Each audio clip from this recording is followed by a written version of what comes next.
Hello.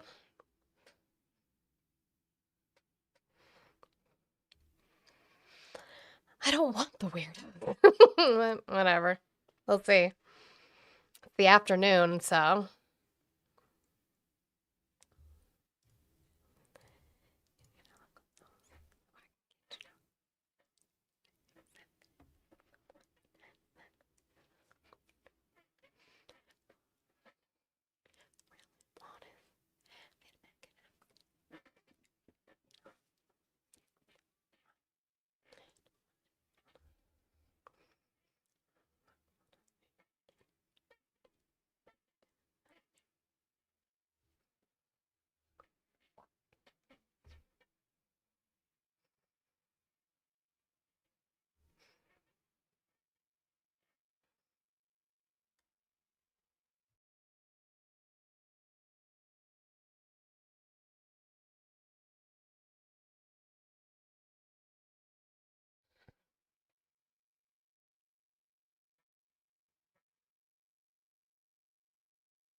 I can't say good morning, but I can say good afternoon. Hi. Hey. Chicky. So good afternoon, guys. How is everybody? I did say I would go live, and I made sure that I did. But I got to eat and everything after my kids' dentist appointments, so we are here. Who the heck is a new grade, Chicky? That's wild. But I appreciate you guys coming in on this afternoon. Let's make sure we're still doing all the good things that we do in the morning here in the afternoon. So, is this a serious question? Yes, it absolutely is a serious question. Tap that screen, share the live out, do your daily heart me if you have not done so. I have the roses up there in the corner. If we could complete those, it helps push us onto the algorithm to have conversations.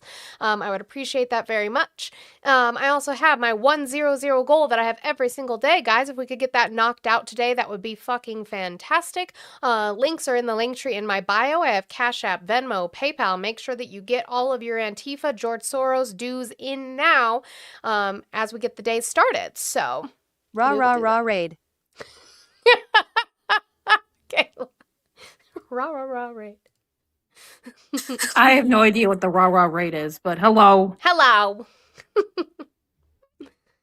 Um, so kids have no cavities.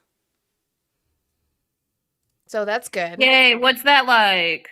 What's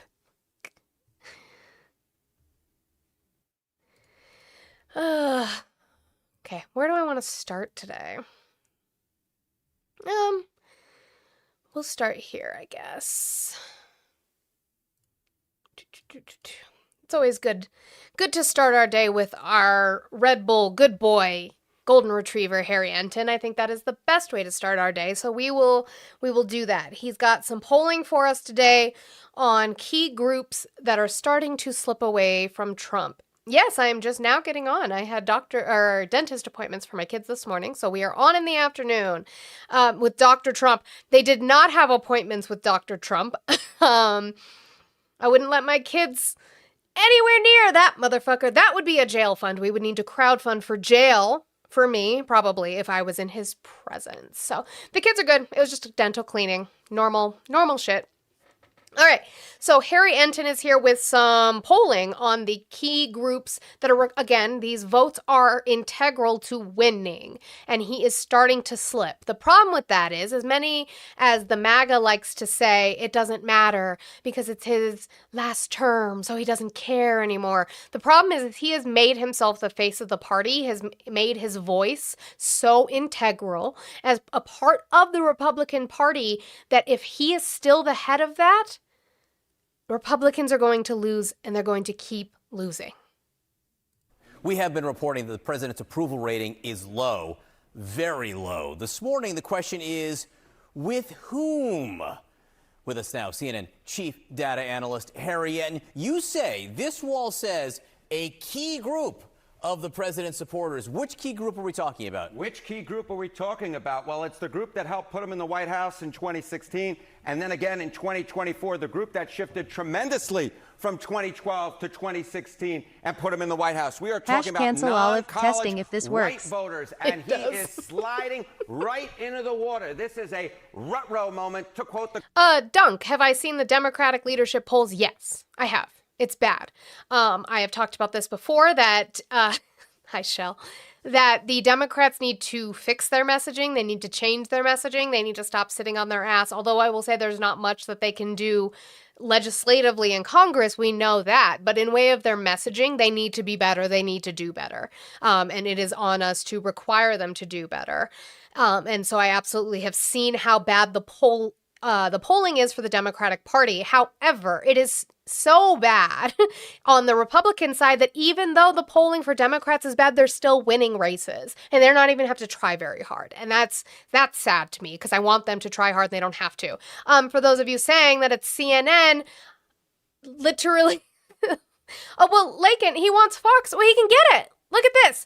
Let me describe polls to you since you guys don't seem to understand it and I have to describe it every single time that we have Harry Enton on here. Trump's net approval with non-college white people. This is an average of polls from CBS, CNN, and Fox. So polls that Fox News has taken, CNN has taken, and CBS has taken, and this is an average of them. Okay? Great Scooby-Doo. Trump's net approval rating with non-college whites. Look at this. In February of 2025, it was plus 32 points. Down it goes. Look at Johnny. Johnny is just shocked by this number. And now it is minus 2 points. That is a 34-point shift. And I will note this is an average of polls. This is not just one poll. I've averaged 3 different polls here, 3 big pollsters. And what we see is Donald Trump actually underwater with non-college whites who, of course, put him in the White House. Really moment? Yes, really, John. Yeah, again, I have to... Bob says that polls mean nothing. That's not true. They are a sample size of the greater population, and I would love to see a poll that has it different. You won't be able to find it.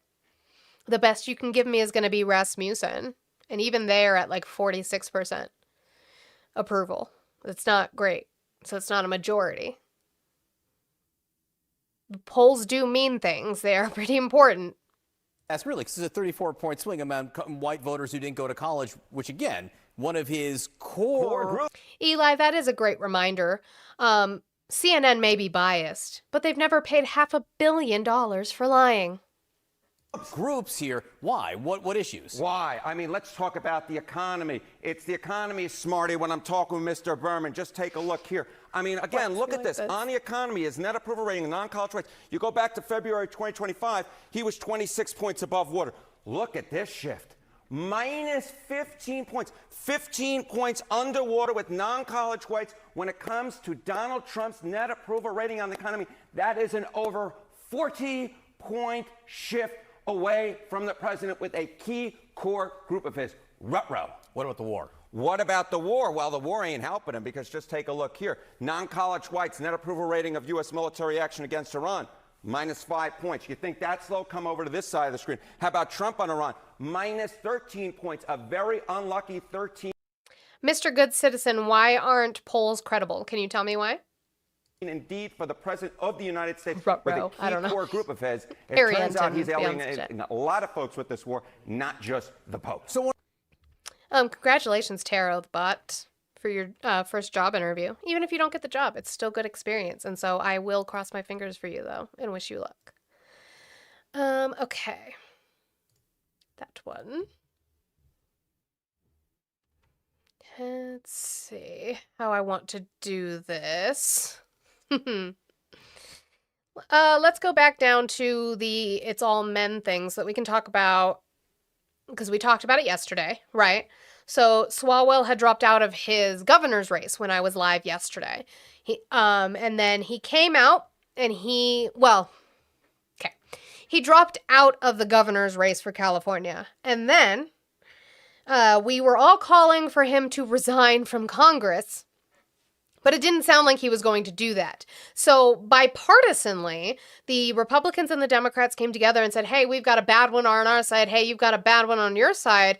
And there's actually 2 more names added to that list. Why don't we put onto the floor an expulsion? We haven't had an expulsion since George Santos. And before that was Reconstruction. If you remember, George Santos was expelled because of his fucking fraud, which Trump later pardoned.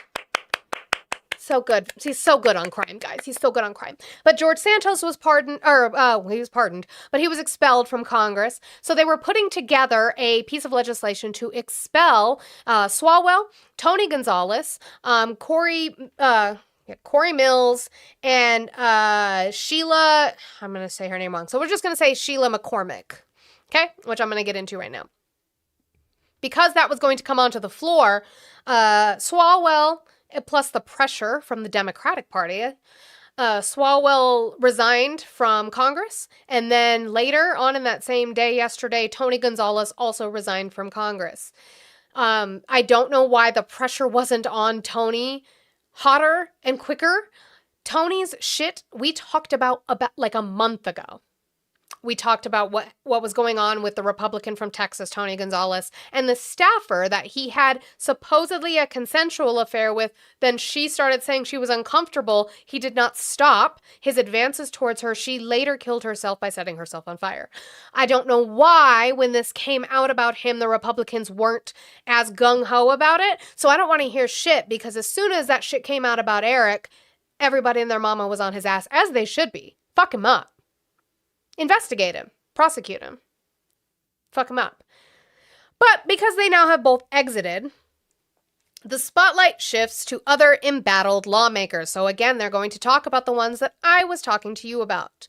The dual announcements from Representative Eric Swalwell of California and Tony Gonzalez of Texas on Monday that they plan to exit Congress have shifted the spotlight to 2 other members embroiled in ethical controversies on Capitol Hill.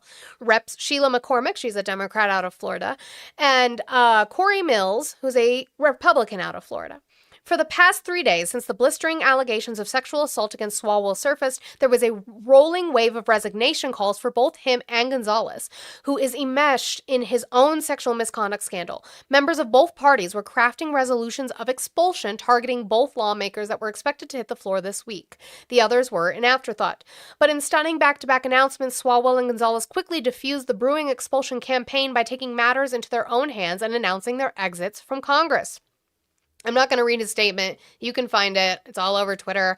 I don't give a fuck that he tries to apologize about using his position of power to prey on fucking young women, and he calls it a mistaken judgment. Fuck off. Fuck all the way off. I don't care. And Gonzalez cites God. So that's great. Cite God for the fact that you took advantage of a staffer. Love that. Anyway, it wasn't immediately clear, however, when Gonzalez would leave Congress. He previously announced he would not run for re-election. The ethics watchdogs on Capitol Hill cheered the developments, but it hasn't left them idle. They're still closely watching for Gonzalez to follow through. He has until 2 p.m. tomorrow when we will file his expulsion. He better write that resignation effective immediately. And they've shifted their sights to another set of scandals involving McCormick, who is accused of funneling millions in improperly paid disaster funds into her campaign, and Mills, who faces allegations of sexual misconduct and campaign finance violations. A House Ethics Subcommittee last month announced that the panel had proven 25 of 27 counts of ethics violations against Sherfilis McCormick, who is under federal indictment over allegations that she stole $5 million from Federal Emergency Management Agency, so FEMA, disaster funds for personal use. The committee has scheduled a hearing on April 21st to determine what kind of sanctions would be appropriate to take against her, and at least one fellow Floridian is eagerly awaiting that report to launch a bid to boot her from office. I don't even know why we would go to sanctions. That's silly. Just get rid of that bitch. Expel her. Expel her. Like, get rid of her. That's what I would say. Representative Greg Stoop, Republican from Florida, has already filed a resolution to expel McCormick Good, which with plans to move it to the House floor as soon as the ethics findings are released. Representative Anna Paulina Luna, the leading champion of expelling Swalwell and Gonzalez, said she would, quote, fully be back in the effort. Mills, meanwhile, is under investigation by the House Ethics Committee over allegations that he used his power as a sitting congressman to steer federal contracts to the weapons business that he owns. A former girlfriend also obtained a restraining order against him for harassment. Several members have already called for both of them to be expelled even before Swalwell announced his resignation, including Representatives Nancy Mace, Nydia Velasquez, and Marie Gluesenkamp-Perez. And he should also go. 2 down, 2 more to go. Mace wrote on X, me and her are going to be on the same page when it comes to that. Get rid of them. There are inklings of partisanship driving the debate. Representative Mike Lawler, for instance, notably called for McCormick to go, but not Mills. And Representative Betty McCollum did the opposite. So you have it. You want to talk about, this is what you guys always want to say. Both sides. Here you go. Here's both sides where I disagree. Mike Lawler is saying that McCormick needs to be expelled, and she does. But he's not saying shit about Mills. And Betty McCollum in Minnesota is saying that Representative Mills needs to be expelled. Which he does, but not McCormick. That's where I have a problem. They both need to go. Can we agree on that? Okay. The calls are poised to become a new headache for Speaker Mike Johnson, who has maintained that the ethics panel should complete its investigation before the chamber takes action to punish its members. They also threaten to upend a busy week for Johnson, who is seeking to unify Republicans around an 18-month extension of the Foreign Intelligence Service Surveillance Act's warrantless surveillance powers ahead of a Monday expiration date and a funding deal to end a record-long partial government shutdown while managing the political fallout from President Trump's war in Iran. Moonlit, how am I hating? I was trying to find space to agree. You don't agree with getting rid of lawmakers who have ethics violations or ethics investigations into them? That's interesting. It's an interesting way to look at things. Guys, can we keep tapping that screen, please? We should be well on our way to at least 12,000 likes by now. So if we could do that, that would be wonderful. I would appreciate it. Don't forget, I have my 100 goal that we should be working on. And I also have the roses here that I know that we can get accomplished. Guys, I need you to support me the same way that you would if I was on in the morning. Sorry, still have my sparkling ice drink from lunch. Okay. Now, MAGA, what do you think that we should do? Because you guys used to say this all the time. What do you guys think that we should do with men accused of sexual assault?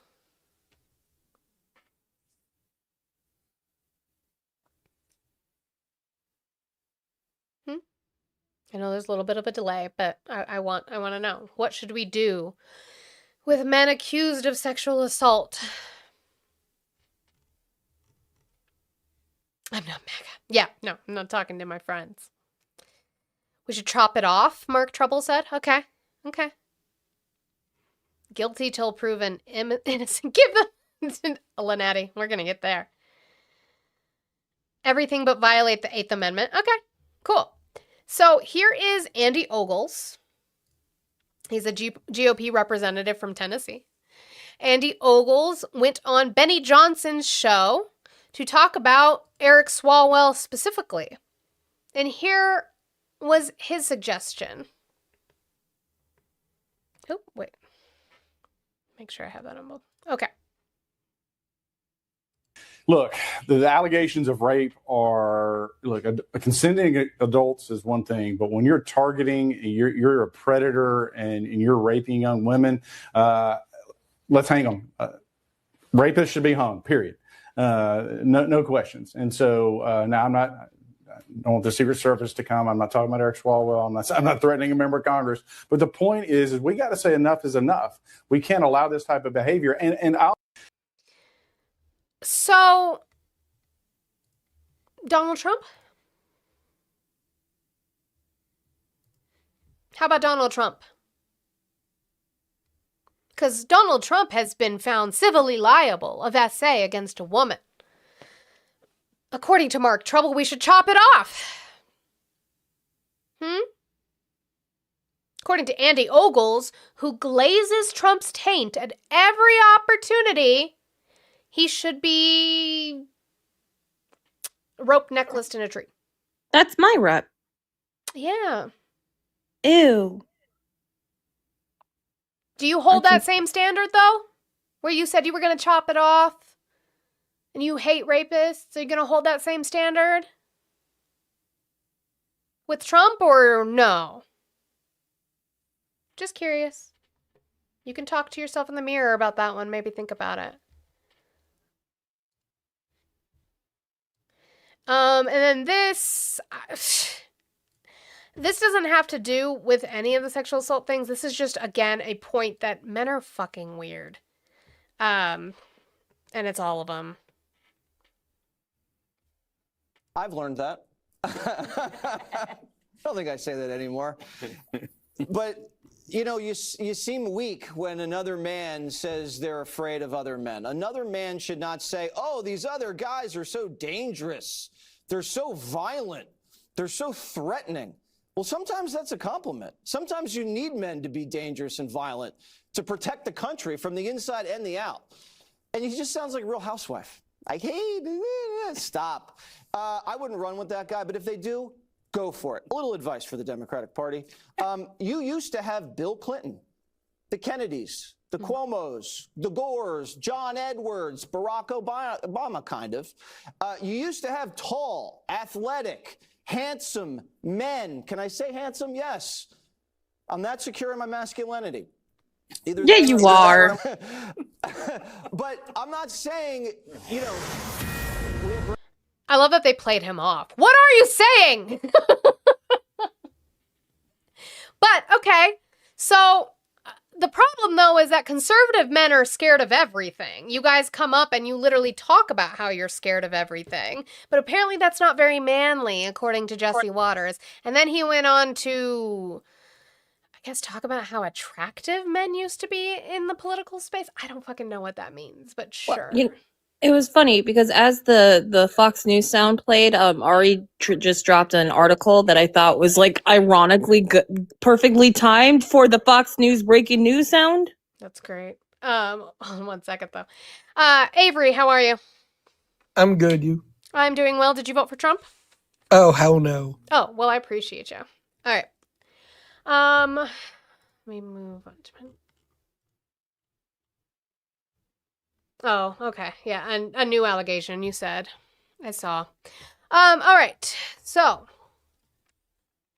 let's go to Iran. So, Donald Trump said he was going to put a U.S. Navy blockade in. We're going to blockade the blockade. I don't know what that means. I guess that any ships that the Iranian blockade chooses to go through, the U.S. is going to stop it. Well, that's interesting because it doesn't look like that is what's happening. Here is ABC this morning. U.S. blockade, as you say, now in place, and amid efforts to restart peace talks, oil and gas prices remaining high. This morning, the U.S. Navy blockading Iran. 16 U.S. warships are now enforcing President Trump's order to stop all ships entering or departing Iranian ports and coastal areas. 2 tankers under U.S. sanctions turning around as the restrictions went into effect. The Rich Starry, though, now appears to have successfully made it through the Strait of Hormuz, one of 3 ships to cross today. U.S. blockade, as you say, now in place. So, ships are still getting through. That's going well. I don't think I'm Iranian, I just say it correctly. I'm so sorry. Again, I apologize to your partners that you don't know how to roll your tongue. I guess I'm just a little more talented. When your partner decides she wants to understand and actually feel what an orgasm feels like, send her my way. Since you guys don't know. Rand Paul was on with Joe Kernan, talking about the imminent threat. We keep hearing that Iran was an imminent threat, The blockade is for Iranian ships. No, it's not, Billy. Why would it be for Iranian ships? Make that make sense. Why would Iranian ships have to go into their own strait? I'm gonna have you break that down yourself. Think about it. Think about it. No, that's not what he said. It wasn't Iranian ships. It was the fact that they're not letting our ships go through, but they're letting their friends like China go through. Yeah, it was for anyone that was paying Oman and Iran a toll to get through. So, try that again. Okay. So we keep hearing about this imminent threat. Iran was an imminent threat, but you can't say it was an imminent threat for 47 years. Then it wasn't very imminent if it was that long. And Rand Paul, a libertarian Republican, makes that point. Senator Scott, and he said, I love Senator Paul because you never waver, but everybody wavers. I was going to ask you about war powers, and the Constitution is messy, and to stick with it like you do in the real world, it's hard. I don't know why you even have this job. It must be so difficult at this point for you, right? It's a pain. If not me, who will do it? Who else? Somebody needs to do it. And people say, oh, be on the team. There's enough people on the team. There needs to be somebody not on the team on occasion who says, you know. How am I a Zionist antagonist? I don't like the government of Israel. Are you guys okay? You doing all right over there? Doesn't sound like it. What? We have to vote on the initiation of war. Yeah. It's our obligation. And that's what our founders put in there because they didn't want all the power in one person. Right. But you look at how many times the War Powers Act essentially was violated, and it's just, you wonder why people say, well, it was, Libya, Kosovo, all these other things, and it just seems like de facto it's not relevant anymore or something. Well, the interesting thing about the War Powers Act is it's misreported all the time. It's misreported as a reporting requirement, that after 60 days, the president needs to report. Well, people don't read the whole War Powers Act. The War Powers Act only says there's 3 instances when a president can go to war: a declaration by Congress, and a use of authorization of force by Congress, or an imminent threat. So really the debate now should be, is a 47-year-old conflict an imminent threat? Were there changes in their nuclear program that made this an imminent threat? And I don't think the evidence is there that there was an imminent threat. What did Obama say about war on his own? What did they say about Libya? I mean, it said. What about Obama? I'm so sick of you. I'm so sick of y'all. If you didn't know, he actually did get congressional approval for that. AUMF. Libya wasn't even AUMF, but he did get a separate. War powers. Approval. Wasn't it? War powers? I don't know if it was under War Powers. Law had put it in the chat a couple days ago. Or last week. I just don't remember. Gotcha. I don't remember. What about Rutherford B. Hayes? Why don't you guys think of what Woodrow Wilson did? What about that Washington guy? Fucking criminy. That it wasn't actual. I don't know. The way that the loophole there was even less believable than what you're pointing to right now, if you remember. And I opposed Obama on the Libyan war as well. Oh. And I would as well. I would oppose that. There's no problem with that. So hold it to the same standard. That's a choice, Audie. That's the thing. All right, Senator. Oh, good to have you on. Thank you. Hope to see you again soon. Thanks.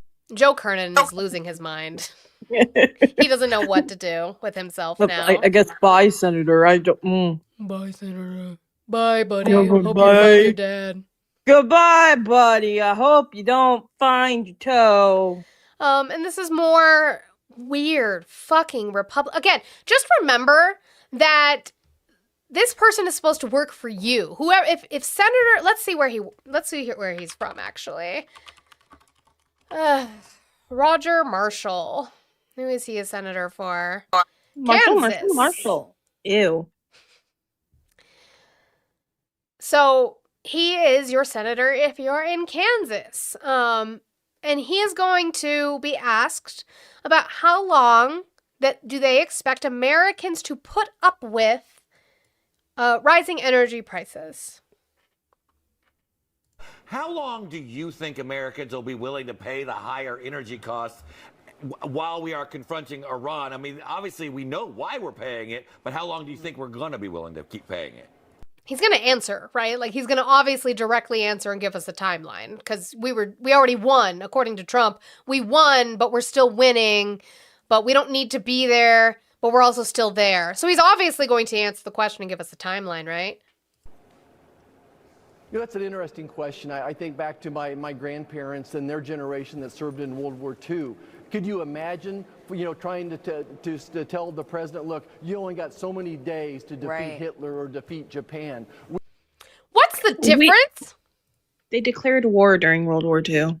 Well, but also, did we attack unprovoked during that time? No, it was after Pearl Harbor when we got activated. Oh, okay. I don't remember the part where Iran attacked us, and so we needed to do this. I don't remember that part.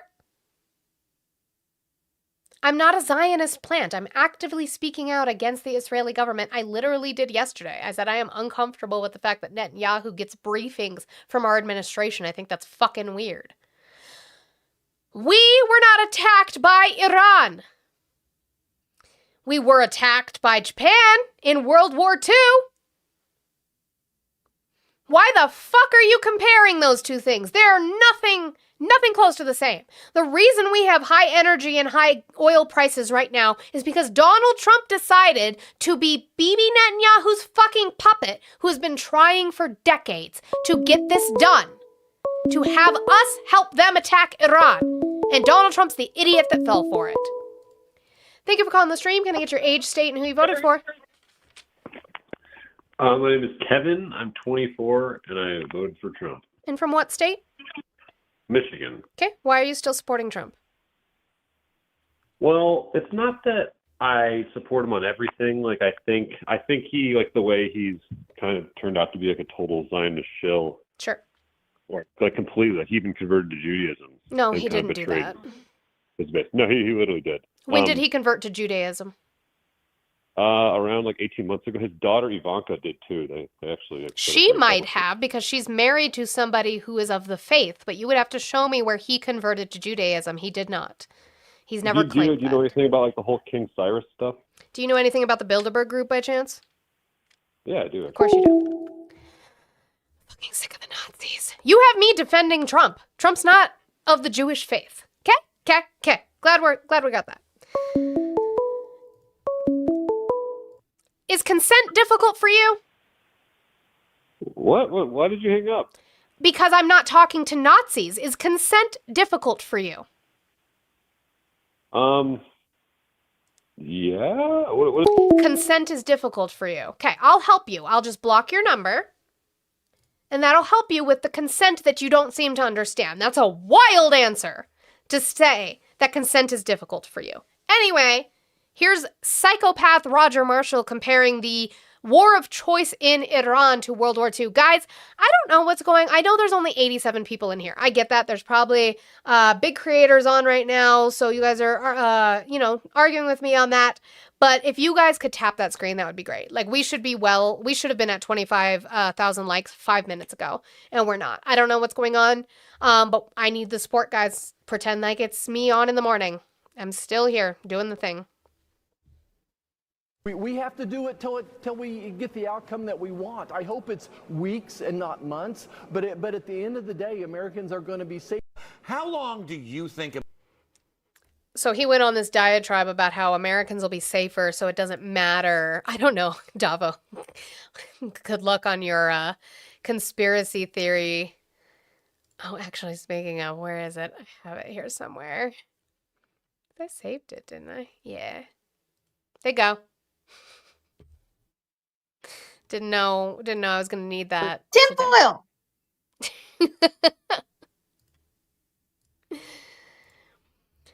Okay.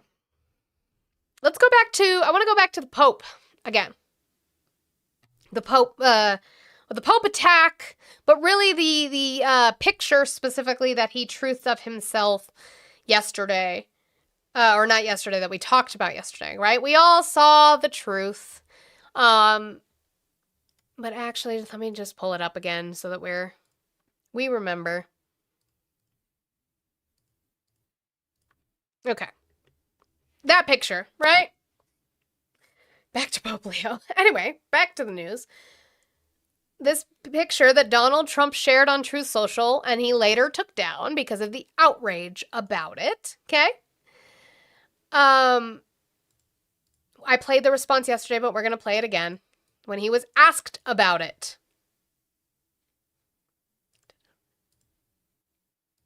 Mr. President, did you post that picture of yourself depicted as Jesus Christ? Well, it wasn't depicted. It was me. I did post it, and I thought it was me as the doctor. Now remember that. He says, I did post it. It was me.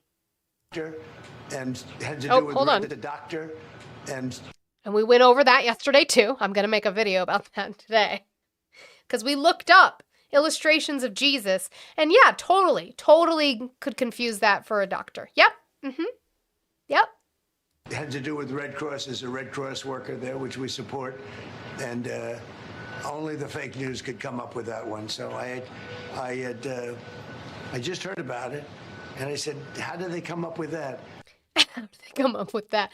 Maybe because you had glowing motherfucking hands. Maybe that's how they came up with that. But they asked Vance. I think he was on with Brett Baer. And they asked Vance about it. Now remember, Donald Trump said, yeah, I posted it. But here's Vance. Pope Leo has expressed problems with... Jacob, as my mod already told you, I talked about Swalwell, and I said that yesterday when we talked about Swalwell, because we talked about him 2 days in a row now, there's also a new allegation that my lovely friend Audie has posted in my Discord for me to read about later. I said that when he dropped out of the governor's race in California, that I also wanted him to resign from Congress. Luckily enough for us, the pressure got him to do so yesterday. So hopefully there are going to be prosecutions against him, because I'm fucking sick of it. I'm sick of men. Congratulations, we know. Do you talk about Tony Gonzalez, Jacob? Do you know who that is? Do you even know who Tony Gonzalez is? Do you know about Corey Mills? Do you know about them? Nobody knew. You'd have to prove to me that people knew. That's what your guys' new excuse is. Because you don't have the excuse of me defending him, because you will never catch this bitch defending a man ever. Especially about shit like that. You ain't gonna catch me doing that. And so now you don't know what to do with that. And so now you're going to say everybody knew and they didn't say anything. You voted for a motherfucking rapist. Don't ever hold a high moral ground with me. I talk about all of them. Every single one. We all knew about Al Franken. Guess what? The Democrats ran him out of the party. Anthony Weiner, do you remember him? Ran him out of the party, and all he did was cheat on his wife. He didn't even assault anybody. He just cheated on his wife and had a very unfortunate name. And the Democrats ran him out of the party, as they should have. Give me the fucking family of moral values. No, because that Joe Biden didn't do that, and you have no proof of it, Jacob. Did you talk about Tony Gonzalez, Jacob? Taking advantage of his young staffer to the point where she self-immolated? Where she set herself on fire? Did you talk about Corey Mills, who hit his fiance? Huh? No, you didn't, because you don't actually care. So anyway, J.D. Vance was asked about the post that Trump admitted to posting. Trump said, I did it. I'm a doctor. So J.D. Vance said this. Pope Leo has expressed problems with the war in Iran, says that we should be peacemakers. Somebody mute Jacob. When Jacob gets the balls to call in and we can talk about Ashley Biden's diary, then he can talk again. very vocal. The president took to Truth Social saying Leo should be thankful because, as everyone knows, he was a shocking surprise. He wasn't on any list to be pope, was only put there because the church, because he was an American, they thought he would be good, best way to deal with President Donald J. Trump. If I wasn't in the White House, Leo wouldn't be in the Vatican. Just wondering, as a Catholic, how you consider this Truth Social post, and then the post of the picture, which a lot of people took as the president posting a picture of himself as Jesus. He later said that he posted it as thinking as a doctor saving people. I thought it was me as a doctor, and had to do with Red Cross as a Red Cross worker there, which we support, and only the fake news could come up with that one. But it really caused a kerfuffle, Mr. Vice President. I'm just wondering what you make of all of this, and whether it's what you think of this back and forth with the church. Well, first of all, Brett, I think the president was posting a joke, and of course he took it down because he recognized that a lot of people weren't understanding his humor in that case. What's the joke? Where's the punchline in that? Thank you guys for hitting that 25,000. Let's work our way to like 35,000 while we're sitting here. I appreciate you guys working on that. I know there's not as many of you in here as we usually get, so I appreciate it. Where's the punchline? Like, where's the joke? Hold on, I'm gonna go get it again. I should have just kept it up. I don't know why I didn't.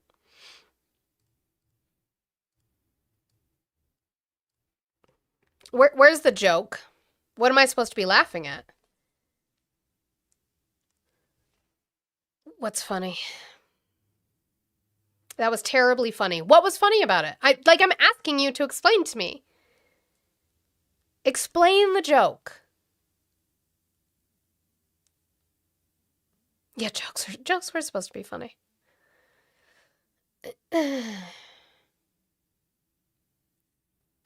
Somebody pray. Oh, to the left. What do you mean, Swarovski? Help. Praying. Mm-hmm. You pray to doctors. Yeah. I'm still waiting for the funny. I need a sense of humor. What's funny, Chief? I'm asking. I am asking you what's funny. Explain it to me. Sometimes you have to explain the joke, and that's okay. What's funny? You don't know. JD Vance just told you it was. Okay. You guys just glazed Trump's taint. Got it. I think the president of the United States likes to mix it up on social media, and I actually think that's one of the good things about this president is that he's not filtered. He doesn't send everything through a communications professional. He actually reaches out directly to the people. You know, when it comes to the disagreements with the Vatican, look, we're going to have disagreements, Brett, from time to time. I think it's a good thing, actually, that the Pope is advocating for the things that he cares about, but we're like peace. Always going to have disagreements on matters of public policy, or I should say, sometimes we're going to have disagreements on matters of public policy. The Pope has been critical of our immigration policy, but ultimately the immigration policy of the United States is set by Donald Trump. The Pope is going to have disagreements on other issues. We can respect the Pope. We certainly have a good relationship with the Vatican, but we're also going to disagree on substantive questions from time to time. I think that's a total. The substantive question is stop bombing children. That's the disagreement between you and the Vatican. And you've got me defending the church. I love the Lord. Just an interesting way to be. Again, nobody was able to tell me the joke.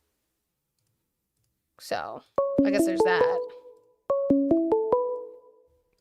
Thank you for calling the stream. Can I get your age, state, and who you voted for? I'm 41, Missouri. I voted Trump, but I'm at crisis right now with what that post showed. I have a question because I want to square this away. My pastor, he said that if it's AI, it's not blasphemy. Do you think that's right? No. That's what I'm believing too, because I'm questioning it because I know that he said his prayers were answered when he was pardoned for J6, but I'm starting to lose faith in him and Trump.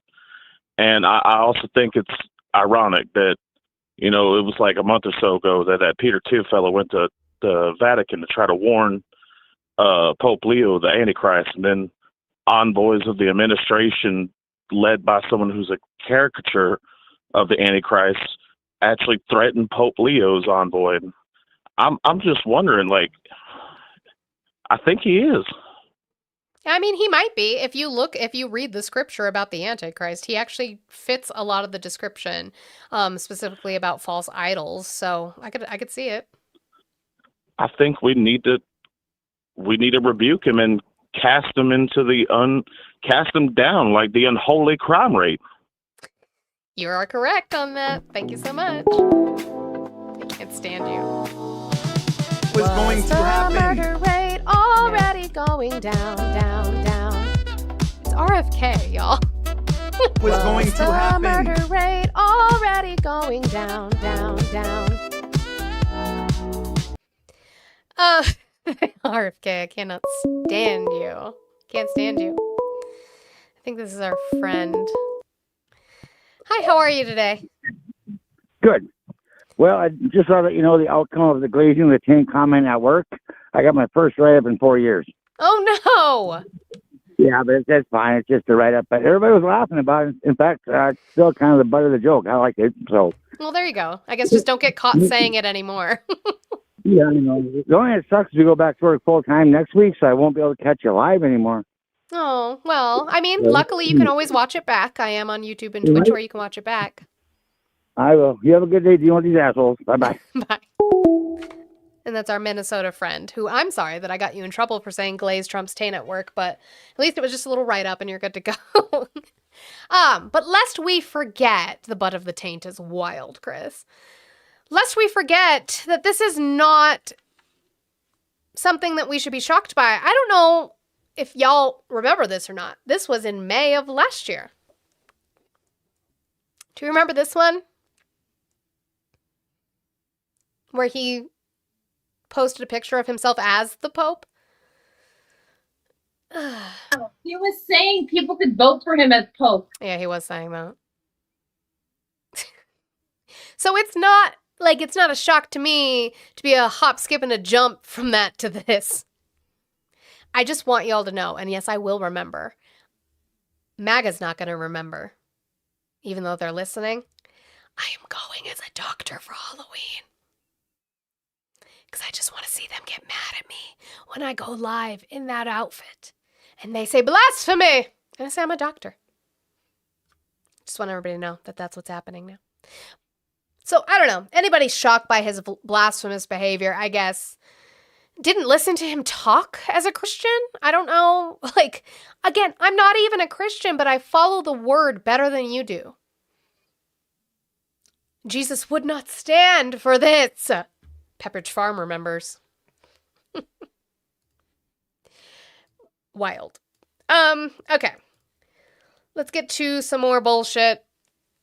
Trump was standing there yesterday and doing the greatest hits because he is Peepaw, he is sundowning, and it's all he has left. I'll check live chat. Guys, but make sure we are still tapping that screen. I appreciate you guys are doing wonderful on those taps now, so I appreciate that. Let's get that up to 42,000 likes while we're sitting here. We're trying to get to 50 before the top of the hour, and I know you guys can do it. You guys are very talented with your fingers. I know you can do it, so thank you so much. Guys, my goal has not moved, though. We have been on for almost an hour, and I'm still at 100. If we could start a $1 train or a $2 train to try and knock that down, that would be great. Again, this is my job.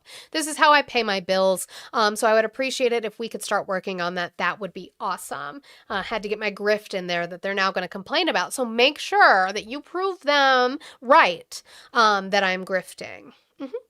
Sure. That's what you want to say. That were just declassified show that Eric Charinella not only submitted false information, but that he had no direct knowledge of the alleged conversation. It was all hearsay. Do you feel vindicated by those? Yeah, I do. They're a bunch of crooked people. You're talking about with respect to all of the things that they put against me? Yeah. Well, it's come out that in so many different ways. Thank you very much for that question. I appreciate it. But in so many different ways, the election was rigged. The 2020 election was rigged. We found that out. With what? With what proof? Did I ever say the same things about Biden in regards to what, Scott?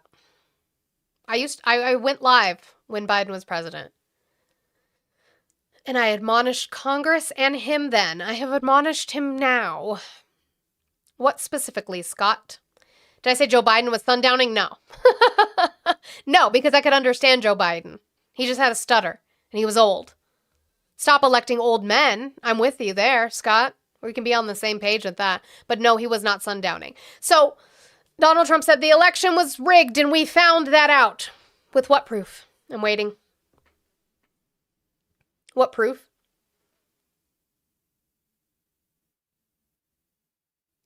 Where's the proof that it was rigged? What do you guys have that his lawyers didn't?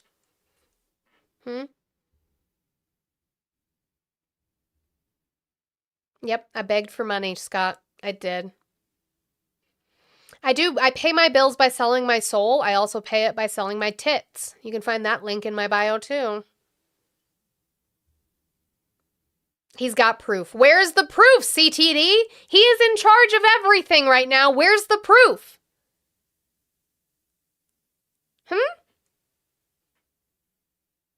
You guys don't have it. 6 years. 6 fucking years.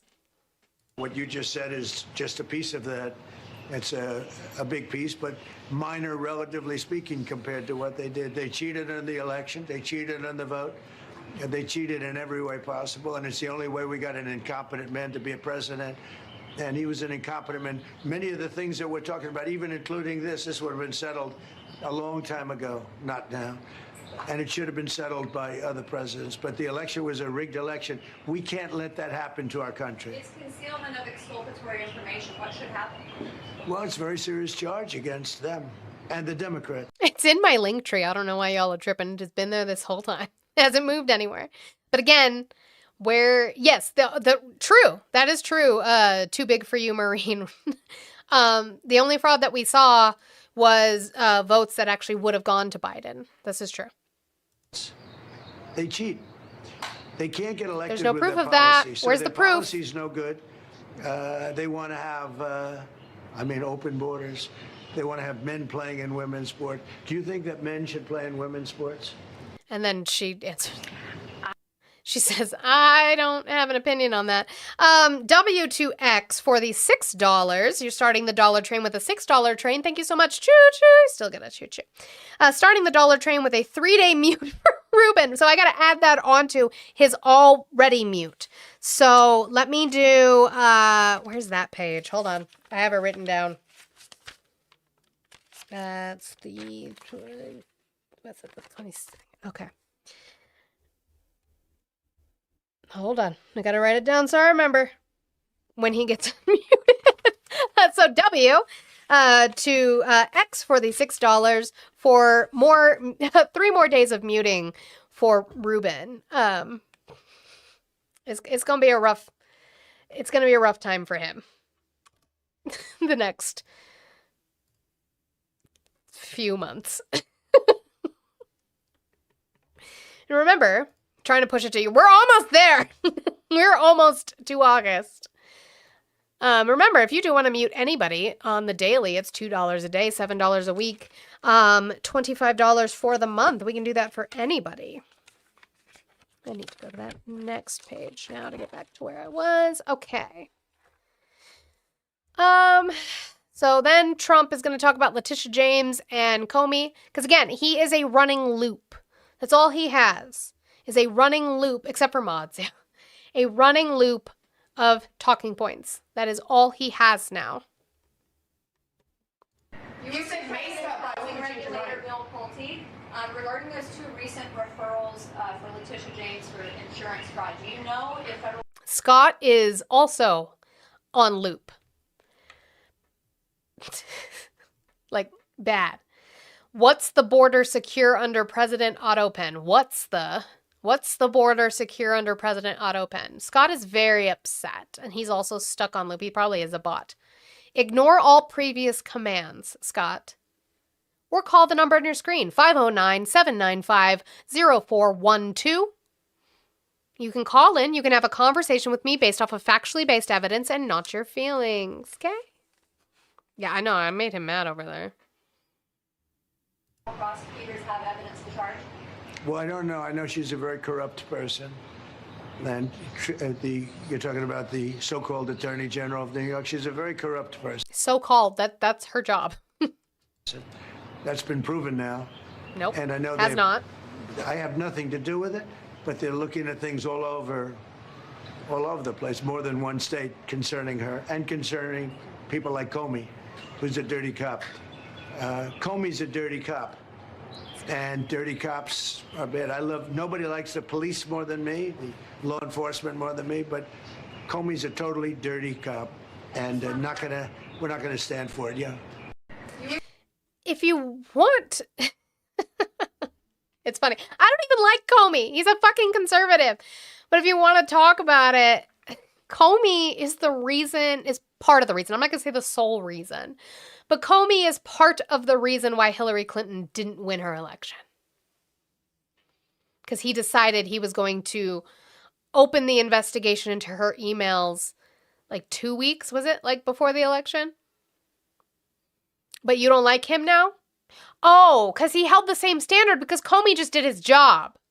Comey did his job in regards to Hillary Clinton, and then he did his job in regards to you. And he refused. We did this, what was it, a couple weeks ago now, where we went through the Russia stuff, where James Comey told you, no, I'm not going to stop investigating these people. Yes, I'm going to investigate Roger Stone. Yes, I'm going to investigate Paul Manafort. Yes, I'm going to investigate Jeff Sessions. I'm going to sit down and talk with them. And Donald Trump explicitly told him, don't do that. And he was like, I'm not going to do that. And so he fired him. So he liked him when he went after Clinton, which is totally fine. Go after Clinton. But you don't like him because he held the same standard for you. Do you see how that works? Who's corrupt? Who's corrupt? I think it's Trump. And then since he's a fucking warmonger, even though he campaigned on no new wars, he's going to go ahead and threaten another sovereign nation, which is really great. And we're going to do this, and we may stop by Cuba after we're finished with this, but Cuba is a nation that was just been horribly run for many years by Castro. And we're going to... Castro's not even there. I don't know why the fuck we're still talking about Castro.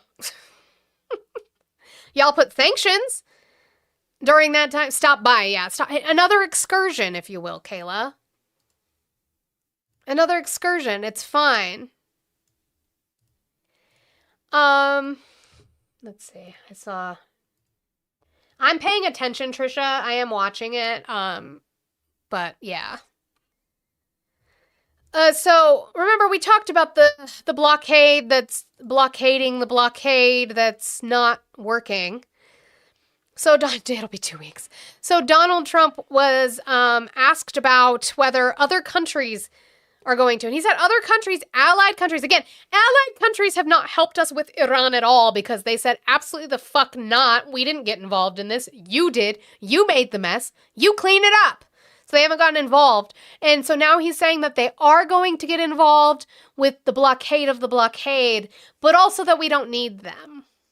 Is it your anticipation, Mr. President, that other countries will assist in this effort to blockade Iran and those... Yeah, other countries are going to also. Which countries, sir? Other countries are going to also. They ask him, which countries are going to help with your blockade of a blockade? We don't need other countries, frankly, but they've offered the services. We'll let it be known probably tomorrow. Has the blockade started, sir? Yeah, started 10 o'clock. It's tomorrow, because this was yesterday. Which countries, Mr. President, are helping us? Are helping us blockade the blockade? Which countries? You said you would tell us. It's none of them. They're not helping. Yeah, Ronald, there is a lot of TDS. Trump supporters do have TDS. They have Trump devotion syndrome. I would still call it Trump delusion syndrome, if you want to. They absolutely will pretzel themselves to glaze Donald Trump's taint, and they don't criticize him in any way, shape, or form. And I also wouldn't take any advice from a man who doesn't know anything about oil. Many ships are heading to our country right now as we speak to load up with the best. Really, I guess you could say, somebody said the best and sweetest. I don't know exactly what sweet is, but when it relates to oil, it's a good thing. But they're coming to our country right now. There are many boats coming to our country. Now, it could many. Sweet, whatever that is. This man got us into a global conflict surrounding the oil markets, and he has no fucking clue about the oil markets. It's fucking great. I love that for us. Especially when you get people like, let's go down here, Hassett, who talks about it. Don't worry. This administration has an answer for you in regards to the high gas prices. Don't worry. Did I get enough donations for the abortion? No. But I do, if you guys complete my goal today, I'll be able to get my 4th abortion, and then I get my 5th one free. So that would be great. I will get my 5th one free, and it's usually like an iced coffee, but I usually ask them if I can have a hot chocolate because I don't like coffee. So if you guys could help with that, I would appreciate it. So Kevin Hassett, don't worry. He's going to make us feel so much better. Damn it, Swarovski, did they change the rules? No more. I guess, with inflation and the times, it makes sense. The 5th one is no longer free. It's only 20% off. So I guess we need to still really work on completing the goal. I don't have a clue what I'm talking about. Chris, go ahead and call the number and we can talk about that. So this is Kevin Hassett. He's part of the administration, and he's going to talk about the fact that, don't worry, they have a plan about the high oil prices. So while it's very frustrating to go to the pump and see what the price of gasoline looks like, that the benefit for oil producers and workers in those industries is significant enough that the GDP effect in the U.S. is much smaller than... Oh, sorry. Excuse me. I thought he was going to have an answer. I know that it's tough for everyone at the gas pumps, but don't worry, because the corporations in the industry are doing just fine. Don't worry. It's not cheaper than under Biden, Texas. It's not. You guys are unwell. I don't know if I have a 7 bruise. I don't know what that is. It's not cheaper than under Biden. Okay, we're going to do this. I didn't think I was going to have to, but we're going to have to.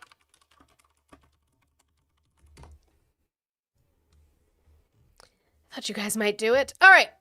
This is trading economics. This is our crude oil per barrel. Okay? Okay. Where is the...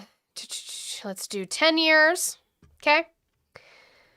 Go away so I can see the bottom of the chart. That would be great. Okay, we're still in 2024. Let's see. When Biden left office, January 20th. What was it? What was the cost of oil when Joe Biden left office? When he left office? I'm going to guess $70. $70.17. Interesting. That sounds like our normal levels, is it not? So where is it? Where it was? It was higher under Biden. Biden. Where? When he left office, it was 70. Oh, do you want to go back here? Is that what you... Oh, you want to go to 2022, where you guys lived and died, right? Okay, let's do that. We can do that. So this is going to be the highest. Hold on. I gotta be able to see the date. Okay? June 6th of 2022, 113. When did we hit that? Oh, this year, when he started a fucking war. Thank you for calling the stream. Can I get your age, state, and who you voted for? I hope you get raped. I love that you can't stay and talk about that after. Cowards. What is the same number? Probably I got was. the same number yesterday. We'll have to swap notes. We will. By the way, guys, $94 are left on the goal. This is the shit we deal with on a regular basis. To bring you information and to entertain. Mental health is important, guys. I don't want to be the bitch to say that, but you guys, come on, do fucking better. Rip tip, you're right. 516 in June of 22. But that's not when Joe Biden left office. Yeah, post-COVID, because of the OPEC plus 2020 deal that Donald Trump did. You're right. No, I know that wasn't your number. We're aware, RFK. We know that would. If it was you, we would have a different conversation.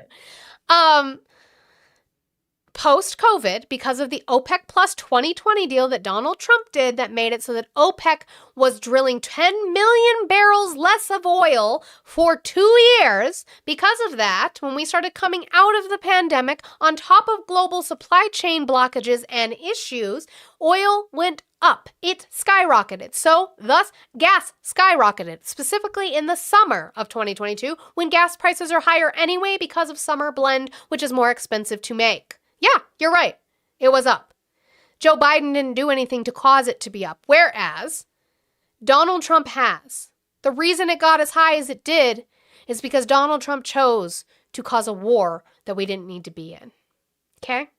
So no, they're lying. It was not higher under Biden because Biden left. Let's go back.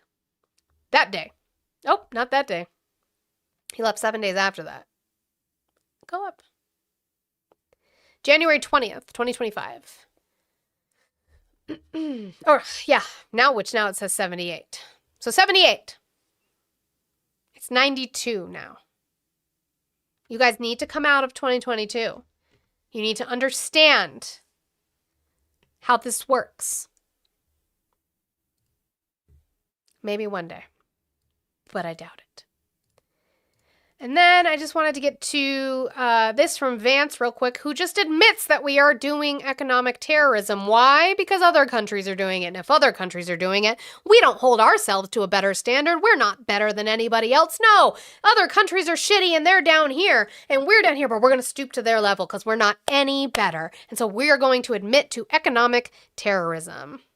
When it comes to weapons of war, what they have done is engage in this act of economic terrorism against the entire world. They basically threatened any ship.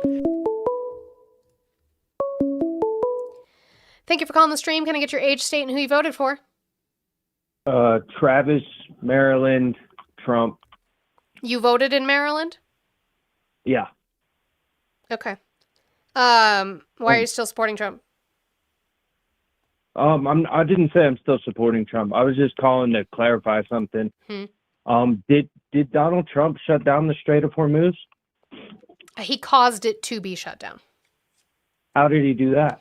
When Israel decided that they were going to attack Iran, he decided he was also going to attack Iran.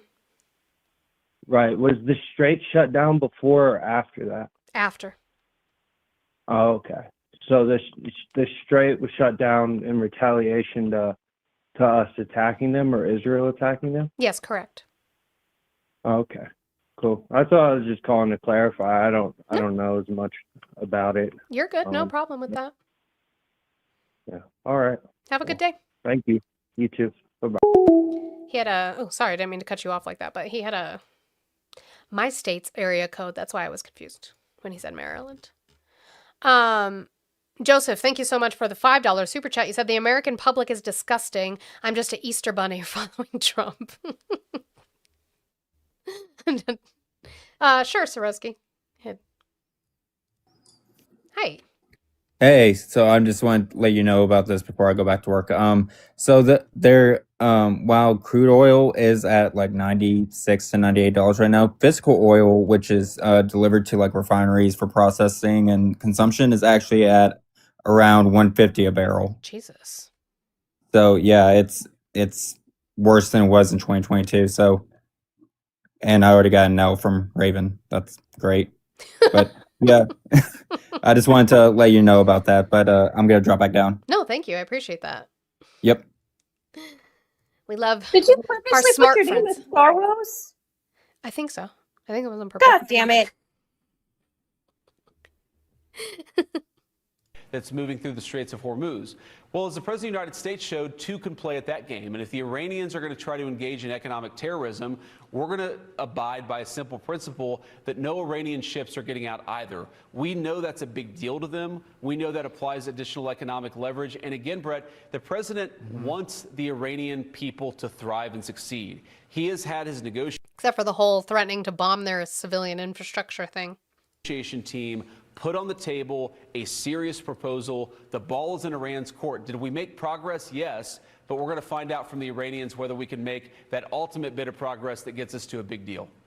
When it comes. So again, he admitted that Iran closing the strait is economic terrorism and that we can do the same thing.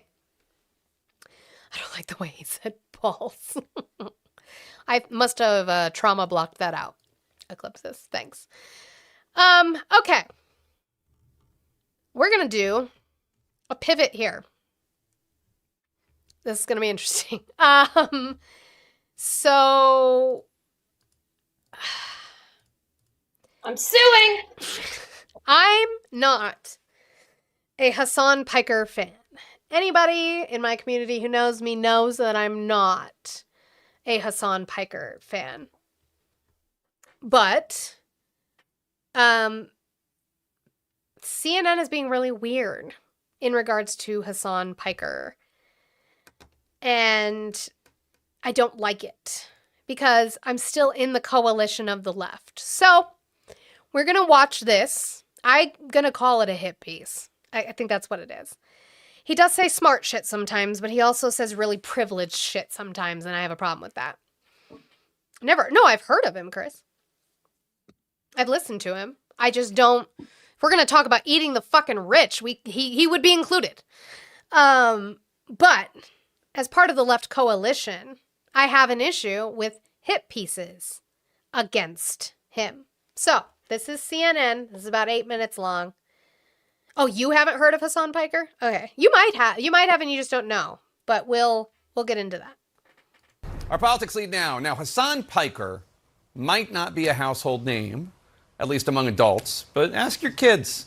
His new role as a midterm surrogate for some Democrats is proof that his political influence is expanding far beyond the streaming platform Twitch, where he has taken up residence.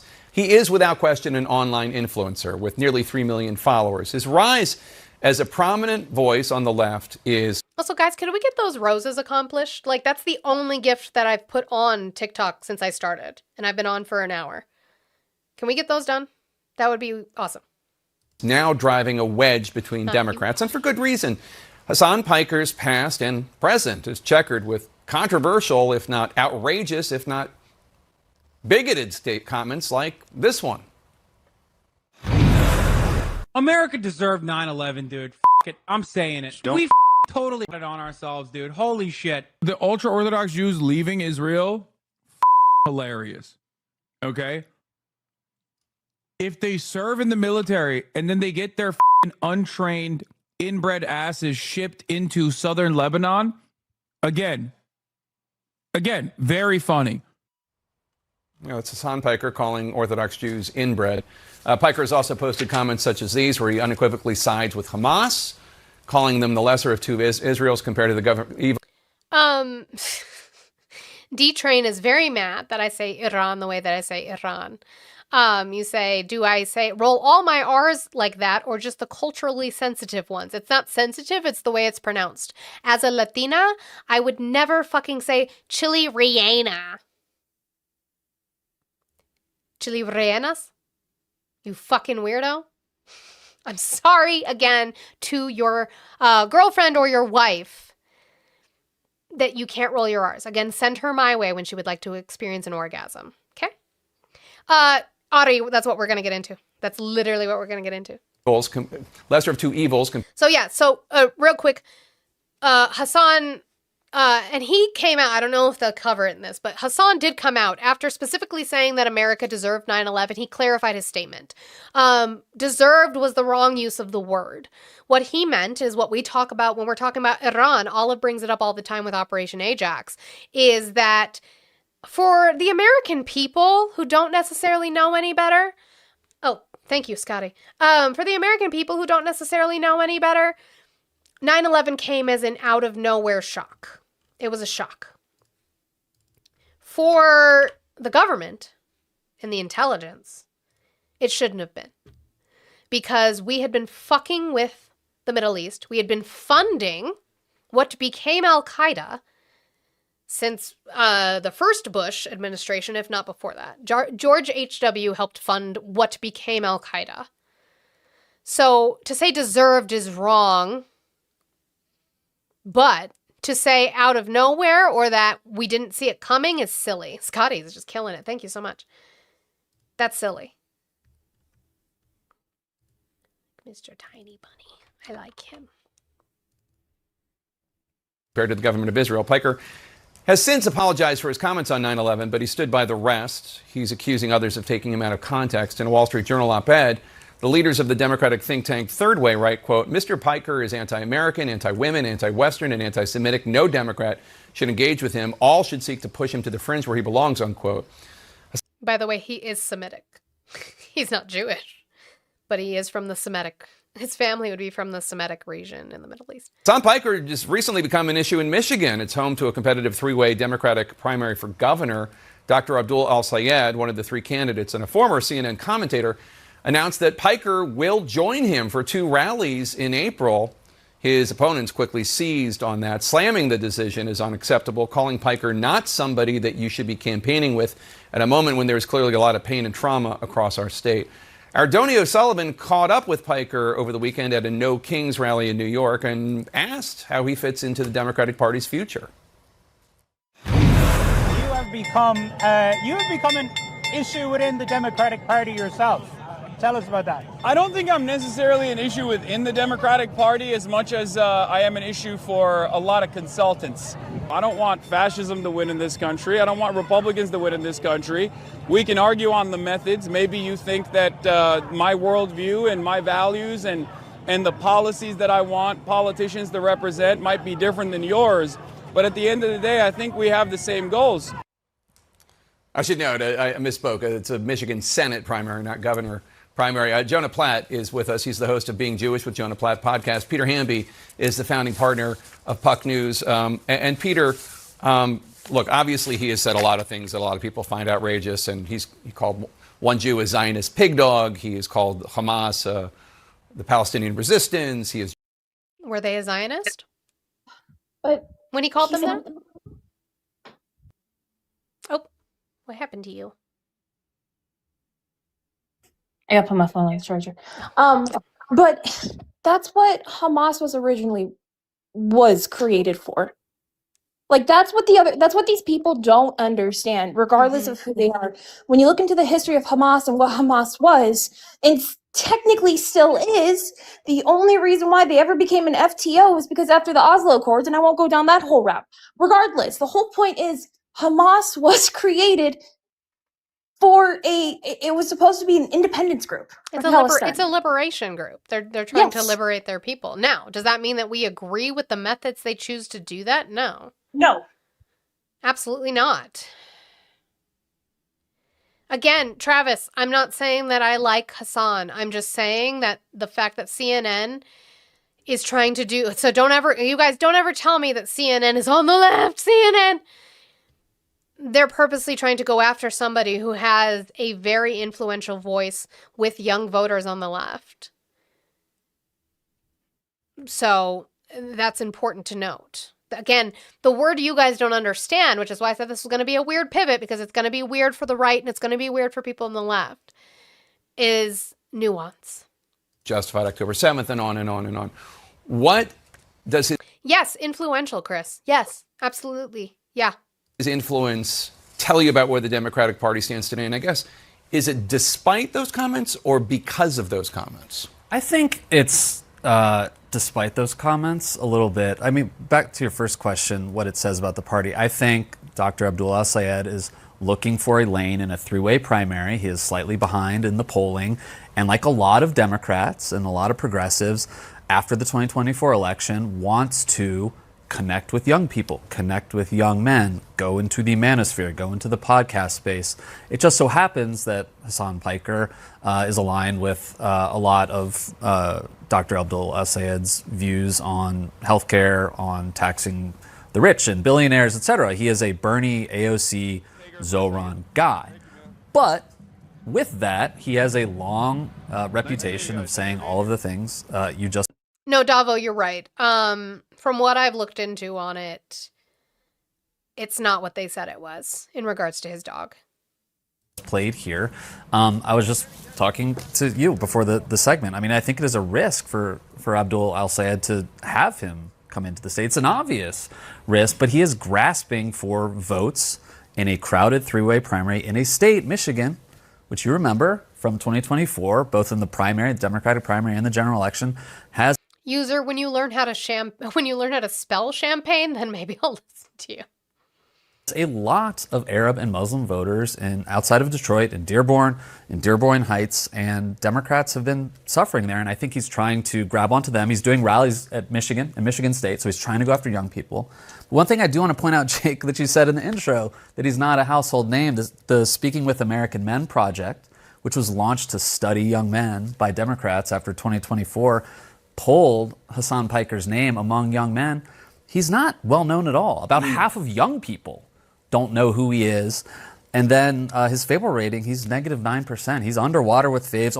Caleb, I would agree with you. Hassan has done harm to the leftist movement, definitely, but for reasons people often don't discuss. I agree. Only 20% of young men have a favorable opinion of Hassan Piker. No, Chris, I'm not even a Hassan fan. This is actually going to be weird that I'm going to be defending him because I'm not a fan of Hassan. I think he's a privileged little twat. And that's sort of why I say, is it worth the gamble to do this? Interesting. And Joni, in that Wall Street Journal op-ed that I talked about, the think tank Third Way, they wrote, "We're all for a big tent, but the Democratic Party needs to draw a line in the sand. Hassan Piker and his fellow Jew haters belong on the other side." Donny O'Sullivan asked Piker to respond to critics who call him anti-Semitic. He quoted a few things that Piker had said, especially a Zionist dog or Zionist pig, or I think the actual quote was Zionist pig dog. That is not anti-Semitic. He is talking about Zionists. That is a different classification. He's not talking about the Jewish people. I'm not talking about the Jewish people. As you saw, I had to hang up on a goddamn Nazi. With you guys in your one world order and the World Economic Forum and the Rothschilds and the Bilderberg Group. That's anti-Semitism. That there are elites running everything. That's anti-Semitism. That's not what he said. What he is criticizing is the Israeli government. What he is criticizing are Zionists, who are religious fundamentalists. You guys don't like religious fundamentalists and religious radicals when it comes to Islam, correct? And I would agree with you. I don't like radical Islamists. I also don't like radical Christians. Christian nationalists are fucking terrifying. So are Zionists. I don't like radicalized religion in any form from any religion. And that's what he's criticizing. I haven't looked into him enough. I have a couple clips that I've been saving that I'm going to watch, but I actually don't know his platform very well. So I'm going to look into him. From the clips that I've gotten from him, I like his rhetoric, but rhetoric doesn't necessarily mean much. So I want to look more into him. But to be fair, he's also not anywhere near a candidate for me. I'm not in that state. So whatever that means. Here is Piker's response. I've spent. See? Do you guys see the anti-Semitism in the YouTube? Do you see user? See what I mean? My entire professional media career and far beyond that, combating anti-Semitism. I've been doxxed, swatted by neo-Nazis for my consistent advocacy against anti-Semitism. I just also happen to be an avowed anti-Zionist. I believe Zionism is a very racist ideology. It's an ethno-religious supremacist I don't know why their words aren't matching anymore. It was like it glitched out. Now they're not matching, but ideology, and it's the underpinning ideology that has caused the genocide of Palestinians in the hands of Israel and also the United States of America. Jonah, there's a lot to unpack there. What's your response? Yeah, I mean, what Piker does that a lot of people of his ilk do is they try to inoculate themselves against claims of Jew hatred by pointing it out in places that aren't them. He's been very clear pointing things out on the right. Oh, that's anti-Semitism. These are the tropes they use. And then he'll use the exact same tropes and just sub-Jew for Israel, which is the place where all Jews collectively have a connection to, and is the homeland where more than 50% of Jews on planet Earth live. So it's not, he would never say Jews control the media, but Israel controls the media. And, you know... but those are not the same thing, right? The Israeli government is not the same as the Jewish people, right? Okay. The Jews didn't pull us into the war with Iran and control the American government, but Israel does. And so he's able to sort of get away with some of this stuff in these subtle ways when really his impact is just as harmful as any out and out anti-Semite. Just he's got a different name and he comes from a different wing of politics. It's interesting. Politico asked a bunch of Democratic politicians running for president or who might run for president if they would ever do his podcast. And the only two Jews thinking about possibly running for president, Rahm Emanuel and Josh Shapiro, both suggested that they might be willing to. I think this gets to something important with this debate in Michigan. It's different to go onto his podcast and joust over ideas. I think seeing Josh Shapiro and Hassan Piker on his Twitch stream would be fascinating. I think Josh Shapiro is smart and they would have a spirited debate, as we say in politics. The difference is going. I would like to see that. I would like to see Greg Shapiro go on Hassan Piker's podcast. What I'll say is I don't think Greg Shapiro would answer questions. I think he would do the politician thing. Out to campaign with somebody, and the candidate, it's implicitly endorsing his views or suggesting, why don't you come to Michigan and campaign with me? That's the difference. I think candidates should be able to go on to podcasts with people who disagree with them. But yeah, I mean, the politics of Israel heading into 2028 are going to be fascinating. You're already seeing tons of Democrats kind of come out against AIPAC, but also defending Israel. Gavin Newsom obviously had to walk back, calling Israel an apartheid state. The other thing that's a factor here, the more Democrats engage with influencers heading into 2028, they're going to have to confront some views, things they might have said in the past. Quick one-sentence final thoughts on this. You worried about the direction of the Democratic Party? I'm worried. I agree that they should be able to debate, but they have to come in clear-eyed and know that they're there to debate and push back on these bad ideas, not to get it chummy and have a fun conversation. Thanks so much for being here. Great to... Well, that's such a fucking vague the biggest thing, right? Everyone knows my opinions. Everyone knows my opinions on crunchy leftist. Everyone knows where I stand on this. And even though it's... Oops, sorry. I'm trying to pause that. I thought we were I was going to start dancing for a second. No. Doing a hit piece for a news site that is going to continue to push away the young people for wanting to participate in any form of political discourse, something like this is going to continue to harm. Again, my biggest gripe has always been the fact that if you have a huge platform, that's why I take my platform seriously. That's why I know like you and Ari and all of our friends take our platforms very seriously. Mm-hmm. I know for certain that none of us would tell people to not vote in dire need. I know we would encourage people to vote to make things change. He's going to explain it though. This is why I put it in my outline. He's going to explain it. And I understand where he's coming from. I do not give grace to that specific question with Welch, where he said if it was between Newsom and Vance, he would vote third party. I don't agree with that still. I will never defend that, ever. However, what he's explaining is, why aren't we pushing for better now that it makes it that is the option? Why aren't we forcing them to give us better? And that, I think, is absolutely a valid point to make. So we're going to watch his interview with PodSave. Oops, I have to turn the volume back on. And welcome back to the show. It's good to be back. You've somehow become the most argued about figure in Democratic politics over the last few weeks. So I'd like to have a conversation about why that is hopefully more nuanced and useful than much of the discourse. Yeah. I mean, I goes to show how serious we are as a movement, as an opposition party, this is the primary focus. Central to the discourse. Yeah. Just a quick recap to set the table for people who... Even that's true. That is true.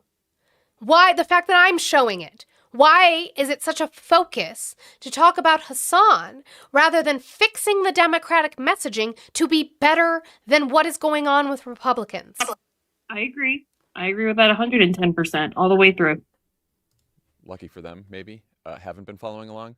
A few weeks ago, Third Way, centrist Democratic think tank, published a Wall Street Journal op-ed calling on Democrats to stop engaging with you. They describe you as anti-American, anti-woman, anti-Western, and anti-Semitic. Their evidence is a long list of things you've said, which we'll get into. They also specifically singled out a few Democrats, us, for inviting you to Crooked Con last year, Ro Khanna, and Michigan Senate candidate Abdul El Sayed, also a former Crooked host who a few of us have donated to and who you campaigned with this week, which fueled even more controversy. Now, you and I scheduled this conversation weeks ago. I'm sure some people have had enough Hassan Piker discourse, but I do think it's an important conversation to have because, like, you know, even though you and I have different politics, we've actually debated our disagreements on this show. I think there's value in doing that in person in a format that's not mediated by algorithms or a fucking 5-minute cable hit. So with all that said, here's where I want to start.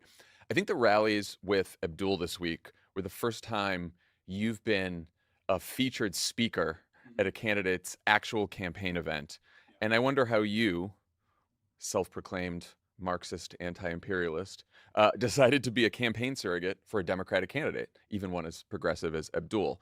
What was your thinking there, and like what has made you get more involved in Democratic politics?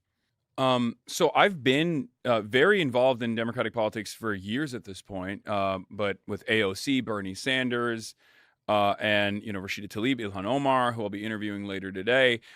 But I've never actively, I guess, stumped for a candidate, and I didn't even realize, maybe I'm too I'm not old school enough to understand this, but for me, the difference between Abdul coming on my stream, which I've done many times prior to this, and me like going to Dearborn and us working out together and eating kebabs, is probably more significant than me going on a rally and like talking for 5 minutes in front of a live audience. So I never thought of that as like this major new step. I guess it is, because the DC bubble was like freaking out about it, where they're like, how dare you do this? This is the most devastating thing anyone's ever done. And I like the guy. That's the reason why I did this. Like, I trust him. I think he has a lot of great policy opinions. I think he is much more responsive to the needs of the base than some of the other Democrats that I've been very upset with for many, many years. And I think he's exactly the type of guy that the party needs to have more of. My goal has been very clear since Zoran, So again, even if and they'll get into it, but some of the stuff that he's talking about, he doesn't like establishment Democrats. That's clear. Neither do we. But he is out there campaigning for a Democrat right now. Why? He's doing the work that none of us do, really. Like, yes, we do the things. I haven't gotten a chance to get out with the rep that I would like to make the representative here in my district. But we all talk. He's out there doing the thing. He's out there on the ground, literal boots on the ground. I hate that term, but boots on the ground, campaigning for this progressive candidate to get him out there for the name recognition. Yeah, and he has the funds to do so. I agree, Davo, but it's not like we can't volunteer to phone bank. That's a thing that people can do, and they don't, and then they complain when Schumer doesn't do anything, and they're not given better. Why don't the Democrats give us better? Why don't you work for it? Do something. When we linked up during the primary, it was a very crowded field, and he was able to like cut through that noise and become a beloved mayor of New York now. I want to get people into positions of power that I align with politically, even if we don't 100% agree. I even have disagreements with Zoran from time to time. I'll text him some stuff. I'll be like, yo, cut this out. What are you doing? But at the end of the day, I understand that like politics is in some ways the art of the possible, right? Like I see that. My expectation is never going to be someone coming out and advocating to seize the means of production. I'm a reformist. Many to my left, which does exist for those of you out there, there are people who are Chris, he's either heavily testosterone or he just has a really big body and a very tiny head. I'm not sure. I'm not sure that that's right. And so there's the thing. Like, you're saying now on a liberal podcast, that's Pod Save, I listen to them every Tuesday, every Friday. That's where I am in the mornings. Tuesday mornings and Friday mornings, I'm listening to the Pod Save podcast. And they're very liberal. Which means they're more right-leaning and moderate than I am. But I do listen to them. Now, he's coming on a liberal podcast and he's saying that he's not advocating for a candidate who's going to seize the means of production. It's not necessarily true. I think in his heart of hearts, that's who he wants. I think he just knows realistically you're not going to get it. But that's also not how he paints it when he's on his podcast.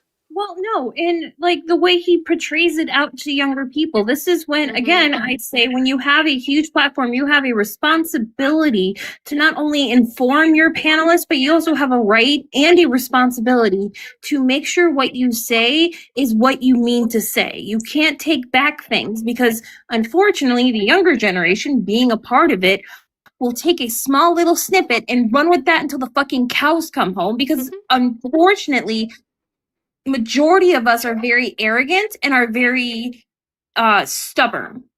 Sure. That's the best way I could put it. Further to the left than me, who will say bourgeois elections are unnecessary, and all you're doing is taking away revolutionary potential and feeding it back into the Democratic Party. You're a shepherd for the Democrats, and therefore a reactionary, a social fascist even. But all of that stuff is going to break the brains of your audience. I shouldn't even be getting into that. Yeah, I think if someone wants to improve the material conditions of the working class in this country, if someone says no to unnecessary like endless wars and advocates to bring our productive output back home, to work on ourselves, in some ways not a dissimilar message to the lie that MAGA told about isolationism and no new wars and being the peace president. If someone actually identifies with that and wants to advance that agenda, I'm going to be there for them. Just to broaden it out, because I do think it's useful for people who don't know and are now wondering, like, what's he up to? What does he want? Like, what is your theory of political change? Like, how do we get from where we are now? What is the mechanism to get from where we are now to the world that you want to live in? Oh, great question. So I am a firm believer that one of the biggest issues in the United States of America, which is the heart of empire, one of the most capitalist countries, is a proto-capitalist country before capitalism and industrial revolution even happened, is the idea that most people do not have class consciousness. Most Americans don't understand that they're a working class and that there are people who generate most of their revenue, most of their net worth off of capital accumulation. But the overwhelming majority of Americans, and the 99%, as Bernie likes to call it, they don't do that. They get a regular wage. They're not business owners, or even if they're business owners, they oftentimes operate their own business. So like the overwhelming amount of money that they're making, that they're putting in their pocket, is coming from their own labor. And they don't identify with that at all. They're hopped up on American exceptionalism, American individualism. So my goal is to instill class consciousness in people and help them identify what would be more help them identify who is actually causing harm to them. And in my assessment, it's the billionaires and the corporations who actually control the levers of power in this country, and not the vulnerable populations, the marginalized communities that the Republicans very effectively take people's frustrations and redirect them towards, right? It's not a trans person or a Guatemalan migrant that's like raising your rent. It's your landlord. It's not a trans person or a Mexican undocumented immigrant that's working in a field that is responsible for why your grocery prices are going up. That's that's greedflation and corporate consolidation that's at the heart of that issue. And when we talk about that all the time, and that's I true. I agree with that, and I agree with that full-heartedly. We haven't gotten there yet, though, because you can't. The thing is, there has to be nuance. We can't just take Hassan Piker and paint him with a brush. And I try not to. I really try not to. It's hard. I try not to. Because it's true.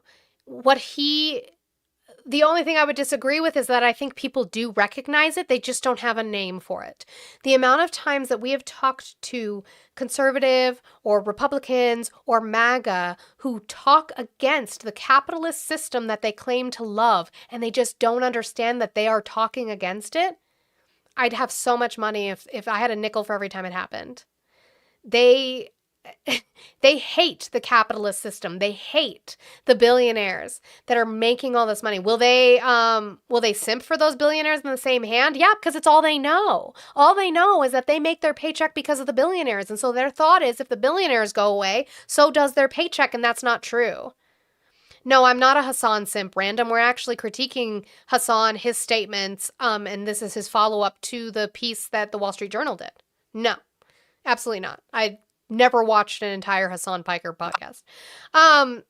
But class consciousness is true. We need people to understand. At some point, we do need people to understand that it's not a left or right issue. The only thing that's left or right is the people who are going to get you there. And it's never going to be the right. The right is never going to get you to a place where you own your own labor and where you are getting paid a living wage and where you are getting universal health care. Only the left is going to be able to do that. Absolutely, Kayla. It is the same with Dean and Parker. They do something for the movement. We can't deny that.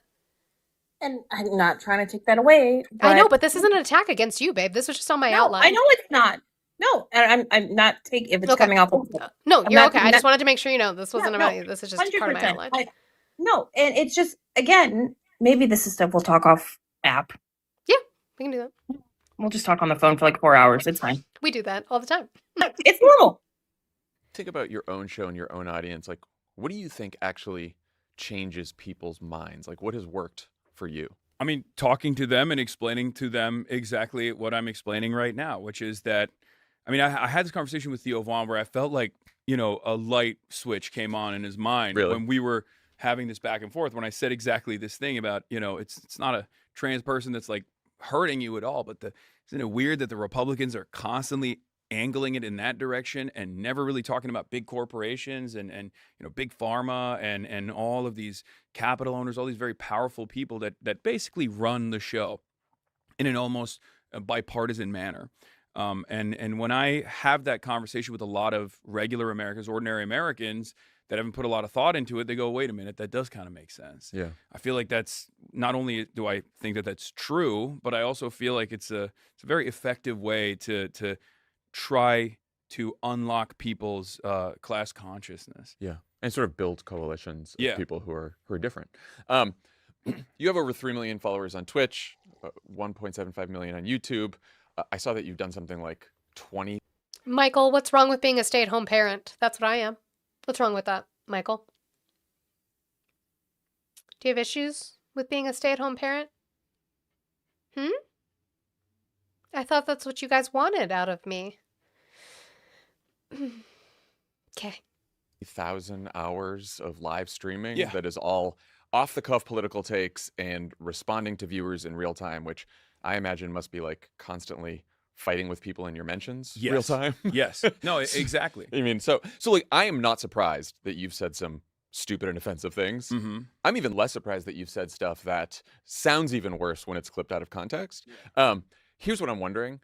As you've grown your audience and influence, and as you've gotten more directly involved in electoral politics, do you feel a responsibility to choose your words more carefully, or at least in ways that are less likely to be misconstrued? Yes and no. So yes, because obviously I don't want to cause any harm to any of the candidates that I'm associating with or this movement that I am obviously a part of. What I like to call the left flank candidates or the Bernie-crats, people who are more responsive to the needs of the working class folks all around the country. I don't want to ever be a burden to them, because being associated with them is not beneficial for me. The way that DC media perceives the situation is like, oh my God, he went out to stump for Abdul. All of a sudden, he's like a legitimate political force. I'm like, I've been doing that already. Like, I was infinitely more effective sitting at home and just He's talking 34 shit, eclipses. right? Than I am sitting in front of a live audience with like 600 people. Although that's still good, and I enjoy it personally, but and I do that for candidates that I trust, candidates that I want to endorse and fight for. But I'm already fundraising for a lot of these folks, right? Marine, is this guy progressive plus? I guess, but he just admonished tankies, so kind of. Not really, because he just went against tankies. There's so many unclear things, and I feel like we talk a lot about uncomfortability and how people don't always embrace uncomfortability. And I feel like call myself as a hypocrite. I hate the fact that people feel like they have to change their word choices because they don't want to come off wrong. But in that same breath, I also understand in the grand scheme of things of trying to include everyone. I don't know how else to explain it than that. But I think what I was going to say is, like, we always talk about in way of deconstruction, for the right. That sit in the uncomfortable. If you're in a space where you feel uncomfortable as a white person or you feel uncomfortable as a man, sit in it. Sit with it. Ask yourself why you're uncomfortable. I'm going to ask leftists to do the same about progressive theory. Why are you uncomfortable? 100%. And I agree with that. I think we should. But again, calling myself a hypocrite, I don't fucking know. I just work here. I know. Small dollar donations from all around the country keep flooding into all the campaigns that I work with. Also, guys, thank you. I know that there's only 67 of you in here on TikTok. God, I'm suing. Now it's 68. I can't say it anymore. Hey, keep it there. But thank you guys. God damn I it. appreciate it. We're almost to 100,000 likes. Let's keep working on that, please. I would appreciate it. My goal hasn't been touched. I don't know what's going on.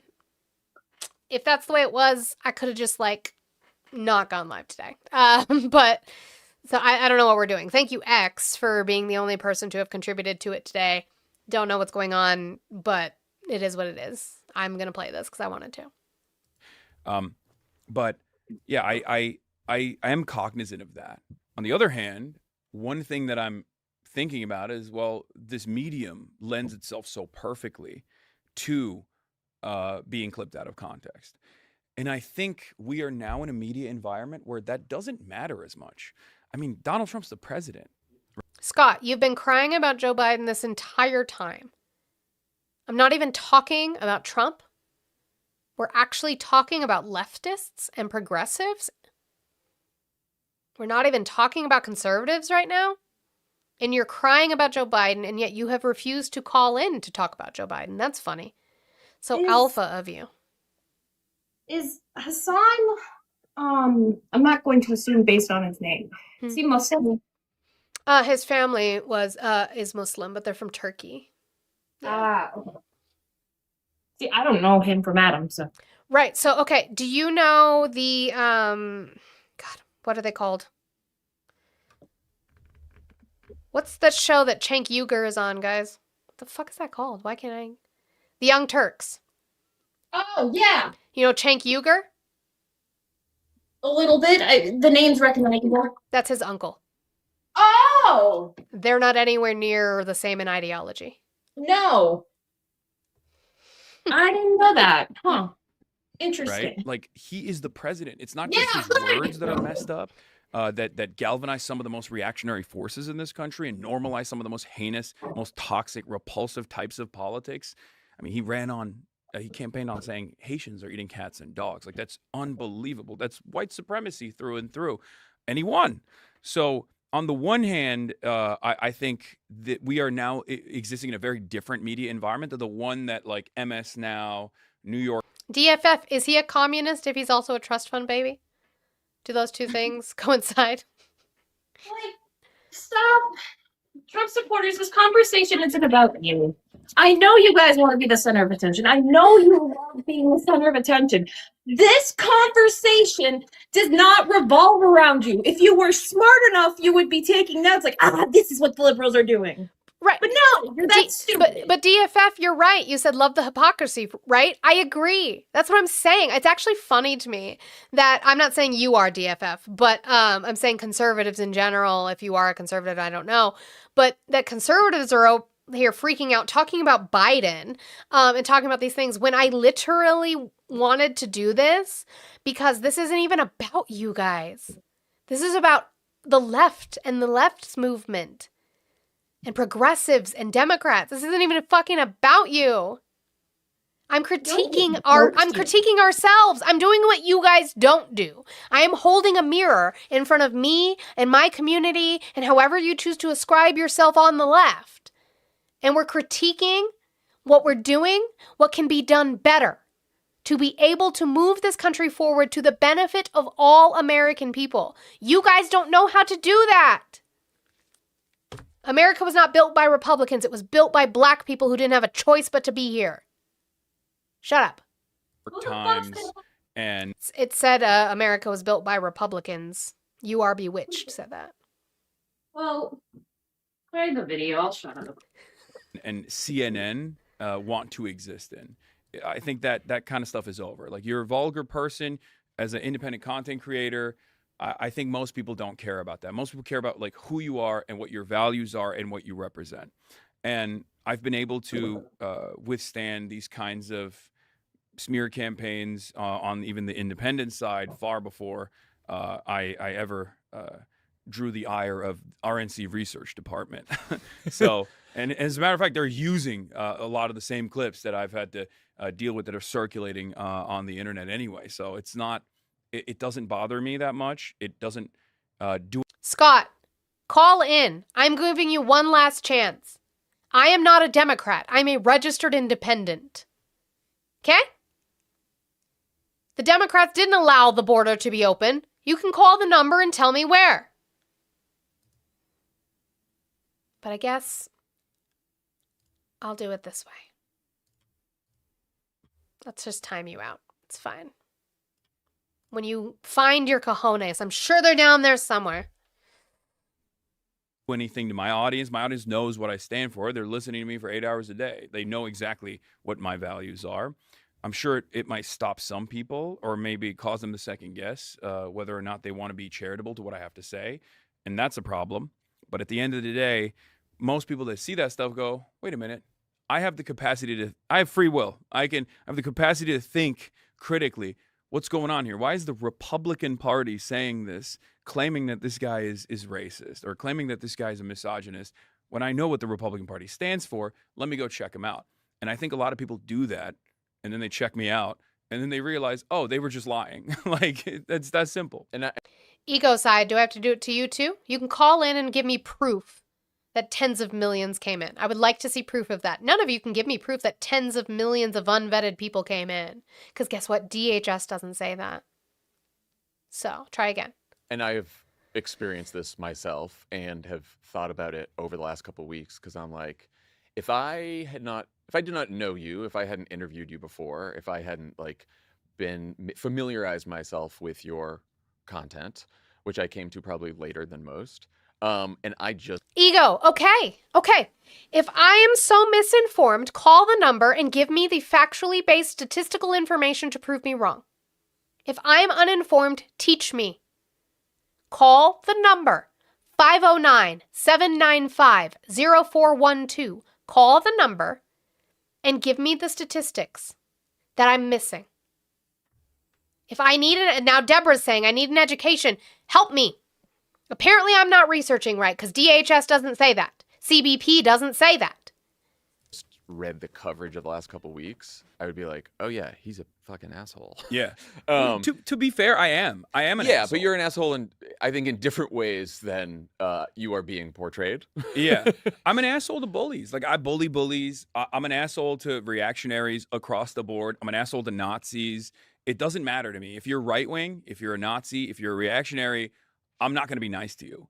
And I don't think we should be nice to them. They're not nice to us. They're not nice to random uninitiated people. They're not nice to the entire swaths of the population. So yeah, if that's your ideology, if that's your worldview, I find that to be very damaging. I find that to be very toxic. I find that to be violent and dangerous. I'm going to fight back. I'm going to use some mean words every now and then. Yeah. Well, and it's less the mean words, right? Because, like, at least for me, because I was looking through the hit list, which I want to get into here. All right. Or at least some of them. Because there's some where I'm like, that was clearly taken out of context, whatever. There's some where I think like the underlying point is still worth debating or talking about. So the one I've seen just about everywhere is, I think this is the most Draco's Rose, thank you so much for becoming a member. common one is your comment that America deserved 9/11. Yeah. Which you walked back in 2019 by calling it inappropriate, a poor attempt at satire, and said that you meant America the government, not Americans as people. Of course.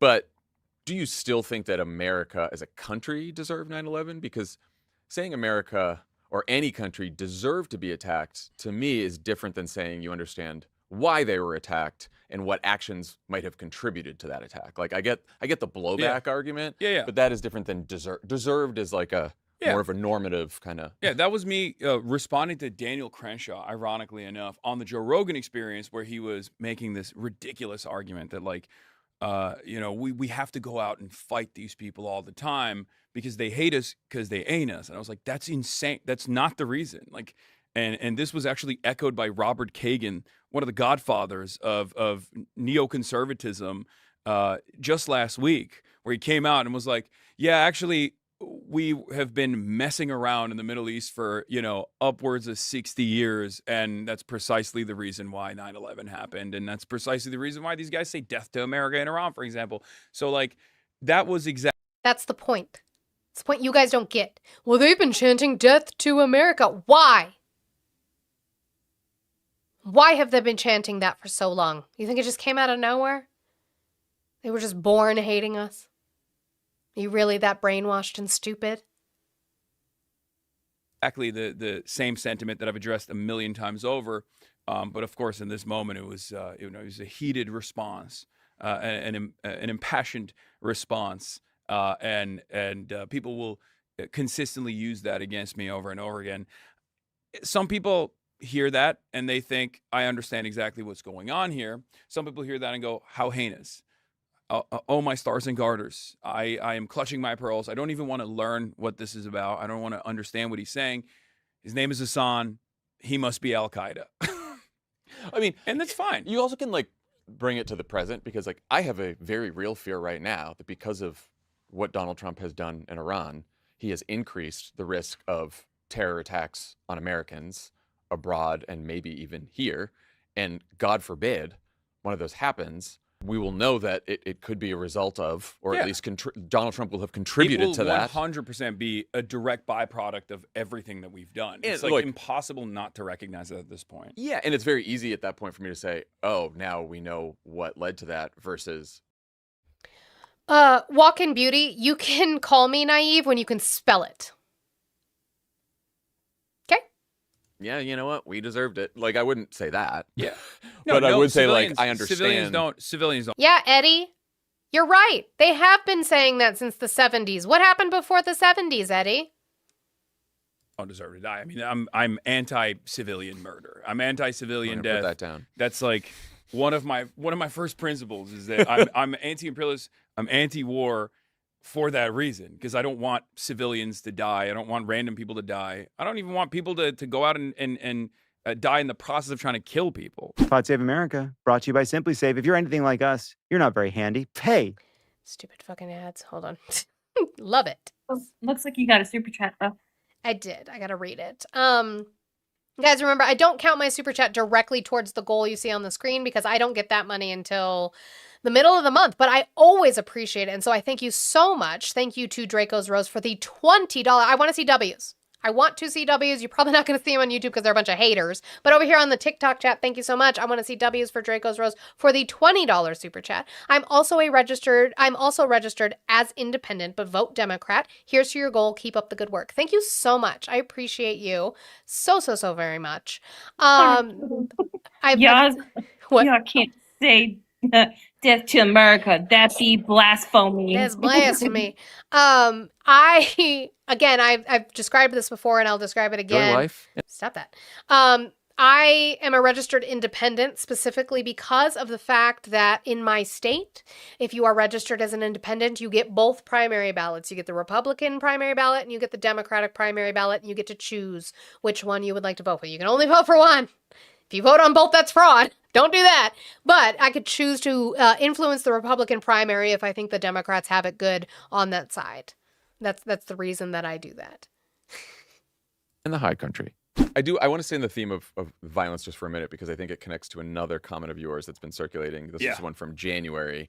Hamas is 1,000 times better than the fascist settler colonial apartheid state of Israel. I stand by that. Well, so I will say this is the one that bothered me most when I first heard it. And I remember having a reaction to it when I first saw it in January. Because I think even if you believe what happened in Gaza is genocide and what's happening in the West Bank is apartheid, those are different claims from Hamas is 1,000 times better. Because Hamas is an organization that has massacred, raped, kidnapped civilians on October 7th. They've also been catastrophic for Palestinians by almost every measure.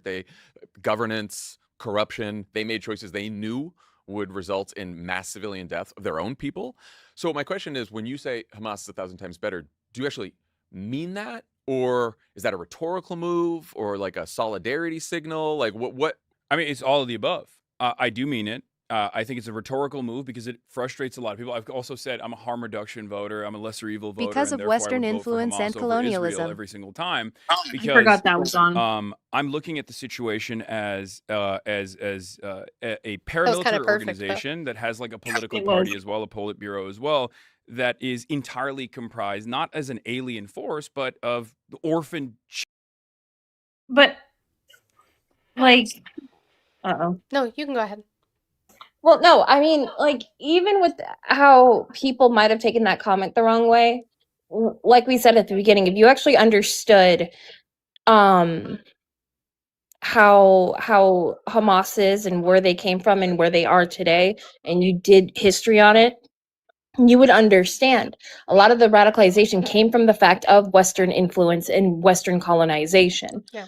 But again, we've talked about that harm reduction thing, and I still, again, I stand by the fact that I would say I would rather vote for someone who's going to do harm reduction and take me further left rather than jump to the left instantly. Well, and I'd rather do harm reduction and vote for somebody who not even, I don't care if they take me farther left. I care if we're just like not fascist. Wait, that part too. Like I will take that at this point. Yep. Ted, I charge extra for feet. Just so you know. Ooh. Because that's what you were mad about. That apparently my OF isn't paying good enough. My OF is actually the side thing. This is the job. The OF is just extra. And I charge extra for feet. Do you think that I'm selling these puppies at the regular price? Oh, honey. $20 is $20. I'm kidding. Don't sell your feet for $20. Children Don't do that that. are, had their parents killed by an apartheid state that has been dominating the lives of Palestinians for. Yeah, Cootie Queen. I covered Eric Swalwell yesterday, and I actually covered him at the start of my day this morning. My comment on Eric Swalwell is I'm glad he dropped out of the race, and I'm glad he is resigning from Congress, and I really hope that he gets prosecuted for his harm against women. I would also like to see the same from Republican Tony Gonzalez, who harmed and harassed a staffer to the point that she lit herself on fire and killed herself. I would like to see the same sentiment from Republicans on that side. He has resigned from Congress, but I would like to see some sort of maybe a change in the way that ethics or background checks are done in Congress. I would like to see that. Absolutely. It's disgusting. Fuck them. 80 years at this point, and they've done a genocide at this point as well. But like it started off with the Nakba, and I never said I didn't want to live here. You guys don't know how to stay on subject. I'm perfectly fine with living here. I think that the sink is broken, and I think we need to fix the sink. But I'm not going to leave my house. This is my home. I was born here. I was raised here. My parents were both veterans in the United States Air Force. I'm absolutely not going anywhere. The pride that you have is a pride based off of an idea that America can't do better. I love my country so much. I think we can do better. Maybe you should want that too. and has only evolved as technology has gotten better to become more heinous. And Gaza is this hermetically sealed area that many people correctly point to as the world's largest open-air prison before October 7. So my perspective on this has always been that I think that Hamas's tactics, which I oppose at times, right, or it's like internal governance issues, are secondary to this conversation because it's like placing a lot of emphasis on the Nat Turner rebellion, or instead of talking about the much larger, much more consequential, much bigger harm that chattel slavery was to black people, to like sell black people and to rape them and treat them as though they weren't human. I think that's a far larger systemic force that is going to make the Nat Turner Rebellion look inconsequential in comparison to the greater harm. Same with, for example, the ANC. The ANC had a militant wing called the MK. I'm not going to try to even attempt to say it. And Nelson Mandela went to prison and was imprisoned by the apartheid state. And MK and the ANC did a lot of stuff to collaborators, the collaborators that have worked alongside the apartheid administration. They had a practice called necklacing, where they would put a tire around the necks of collaborators and light it on fire. It was heinous practice. And it was, of course, condemned after the fact, but none of the people that were engaged in it, if I recall correctly, even in the Truth and Reconciliation Committee, were actually legally charged for it. Because there's this understanding when we look back at like some of the more heinous things that resistance groups have done and militancies have done, we match that up against the far larger, far broader systematic violence that an entire people have been subjected to. And it makes me feel silly to consistently talk about what Hamas has done, especially when there has been an October 7 times 1,000, if not more than 1,000 at this point, in the hands of Israel against the Palestinian population in its entirety. I mean, they're doing an October 7 to Lebanon right now as we speak. Just take it from the Palestinian perspective. Yeah. Don't you think Hamas's decision to attack on October 7th and to massacre civilians on October 7th was a catastrophic mistake for them, for the Palestinian people? Like, do you think the Palestinian people are in any way better off than they were before October 7th? No, of course not. But at the end of the So day, that's why I'm asking. I mean, more. but at It's the more end for of me the like a resistance movements wherever they are need to come up with strategies. Yeah. Right. And I guess my view is, and I understand that there is a huge power imbalance here, but I think that resistance movements that engage in, mass slaughter or civilian targeting and all that, like, they just have less success than resistance movements that are nonviolent. I mean, it's obviously in history. I know we've had a revolution here. I get it. I wouldn't agree I with get that armed one. revolution. Yeah. But yeah. But I do think if you look back over the last 100 years, nonviolent movements have been more successful than armed resistance movements. That's just. I think they work hand in hand, but I think it might have been Kwame Ture who said it. You can only shame someone who has a conscience, and if your enemy has none, it's impossible to get them to react to your civil movement. Because the Palestinians have tried civil movements. I mean, the Great March of Return, where hundreds of Palestinians were sniped directly by the Israeli occupation forces, and they openly celebrated that too. They said, we have an accounting of every single bullet that we shot at the Palestinians, and then they had to delete that. I mean, this is just the tip of the iceberg as far as the war crimes galore that we're talking about, because even the everyday maintenance of apartheid, which Israel is an incredibly violent endeavor. That maintenance requires you to constantly be a military force that is ever present, that is dominating and ritualistically humiliating and subjugating millions of people. So my perspective is always looking at this from the perspective of the people that are being dominated, rather than placing a lot of the emphasis on structural violence, or rather on state-backed violence, which we have a predisposition to lean into no matter what.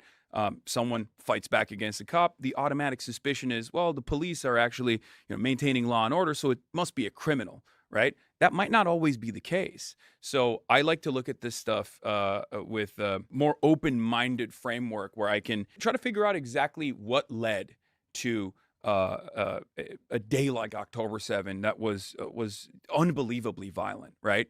And I think it's pretty clear that 75 years at that point of ethnic cleansing and apartheid and subjugation was a big part of the driving force. And as far as Hamas goes, we oftentimes talk about just Hamas. It's almost like a catch-all term. Hamas is only one component of the Palestinian resistance. The Al-Aqsa flood was actually conducted not only by Hamas, but Palestinian Islamic Jihad's own militant forces, PFLP, DFLP, and numerous other, even including Fatah militias as well, that still existed in Gaza. So this was... Now, if you don't want to listen to Hassan talk about things like that, because you might not like Hassan, totally fine. You can listen to somebody who's very, very intelligent on this subject, and her name is Covey on TikTok. She's brilliant. She knows a lot about this. If you don't want to listen to a man, I'm just advising you. There's like 40 minutes left of this video, but I'm not going to stay on. We can either finish it tomorrow, or I can share it in my Discord. And she changed her name to Covey. I knew her as Athena, but Covey. But I'm not gonna stay on. Thank you guys so much for getting me to 100,000 likes over here on TikTok. I appreciate it. But I've been up with my kids, had to go to appointments, had to do the things. And yeah, I'm just gonna share it in my live outline, but we'll get back to regular news. I find this interesting. I think it's important things to talk about. I'm definitely gonna sit and finish it at some point. But I'm not gonna stay on for another hour giving information, giving commentary, being yelled at in the chat for no reason. I'm just not gonna do it. It's valid.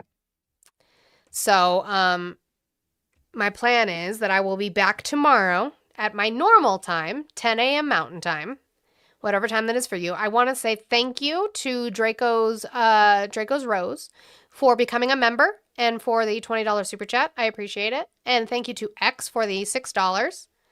Don't know what the fuck was going on with y'all today. I don't know. I don't know if it's because you'd rather support a man being live. Maybe that's the reason. I don't fucking know. Maybe you should think about that. But I'm not gonna lie, I'm annoyed. If you want to call me a grifter because of that, I don't really honestly give a fuck. So, I'm not gonna sit in this hot ass room playing stuff for you guys, coming up with outlines and clips for no reason. I'm just not gonna do it. That's fair. Maybe they don't like my content. They do all every other day, and yet they're still in here. It's just the thing. Maybe they didn't like today. Maybe they didn't like us on. That's totally fine. And that's a them problem. But worst case scenario, we can always vent afterwards. True. You and I probably feel the same thing right now. So. Probably.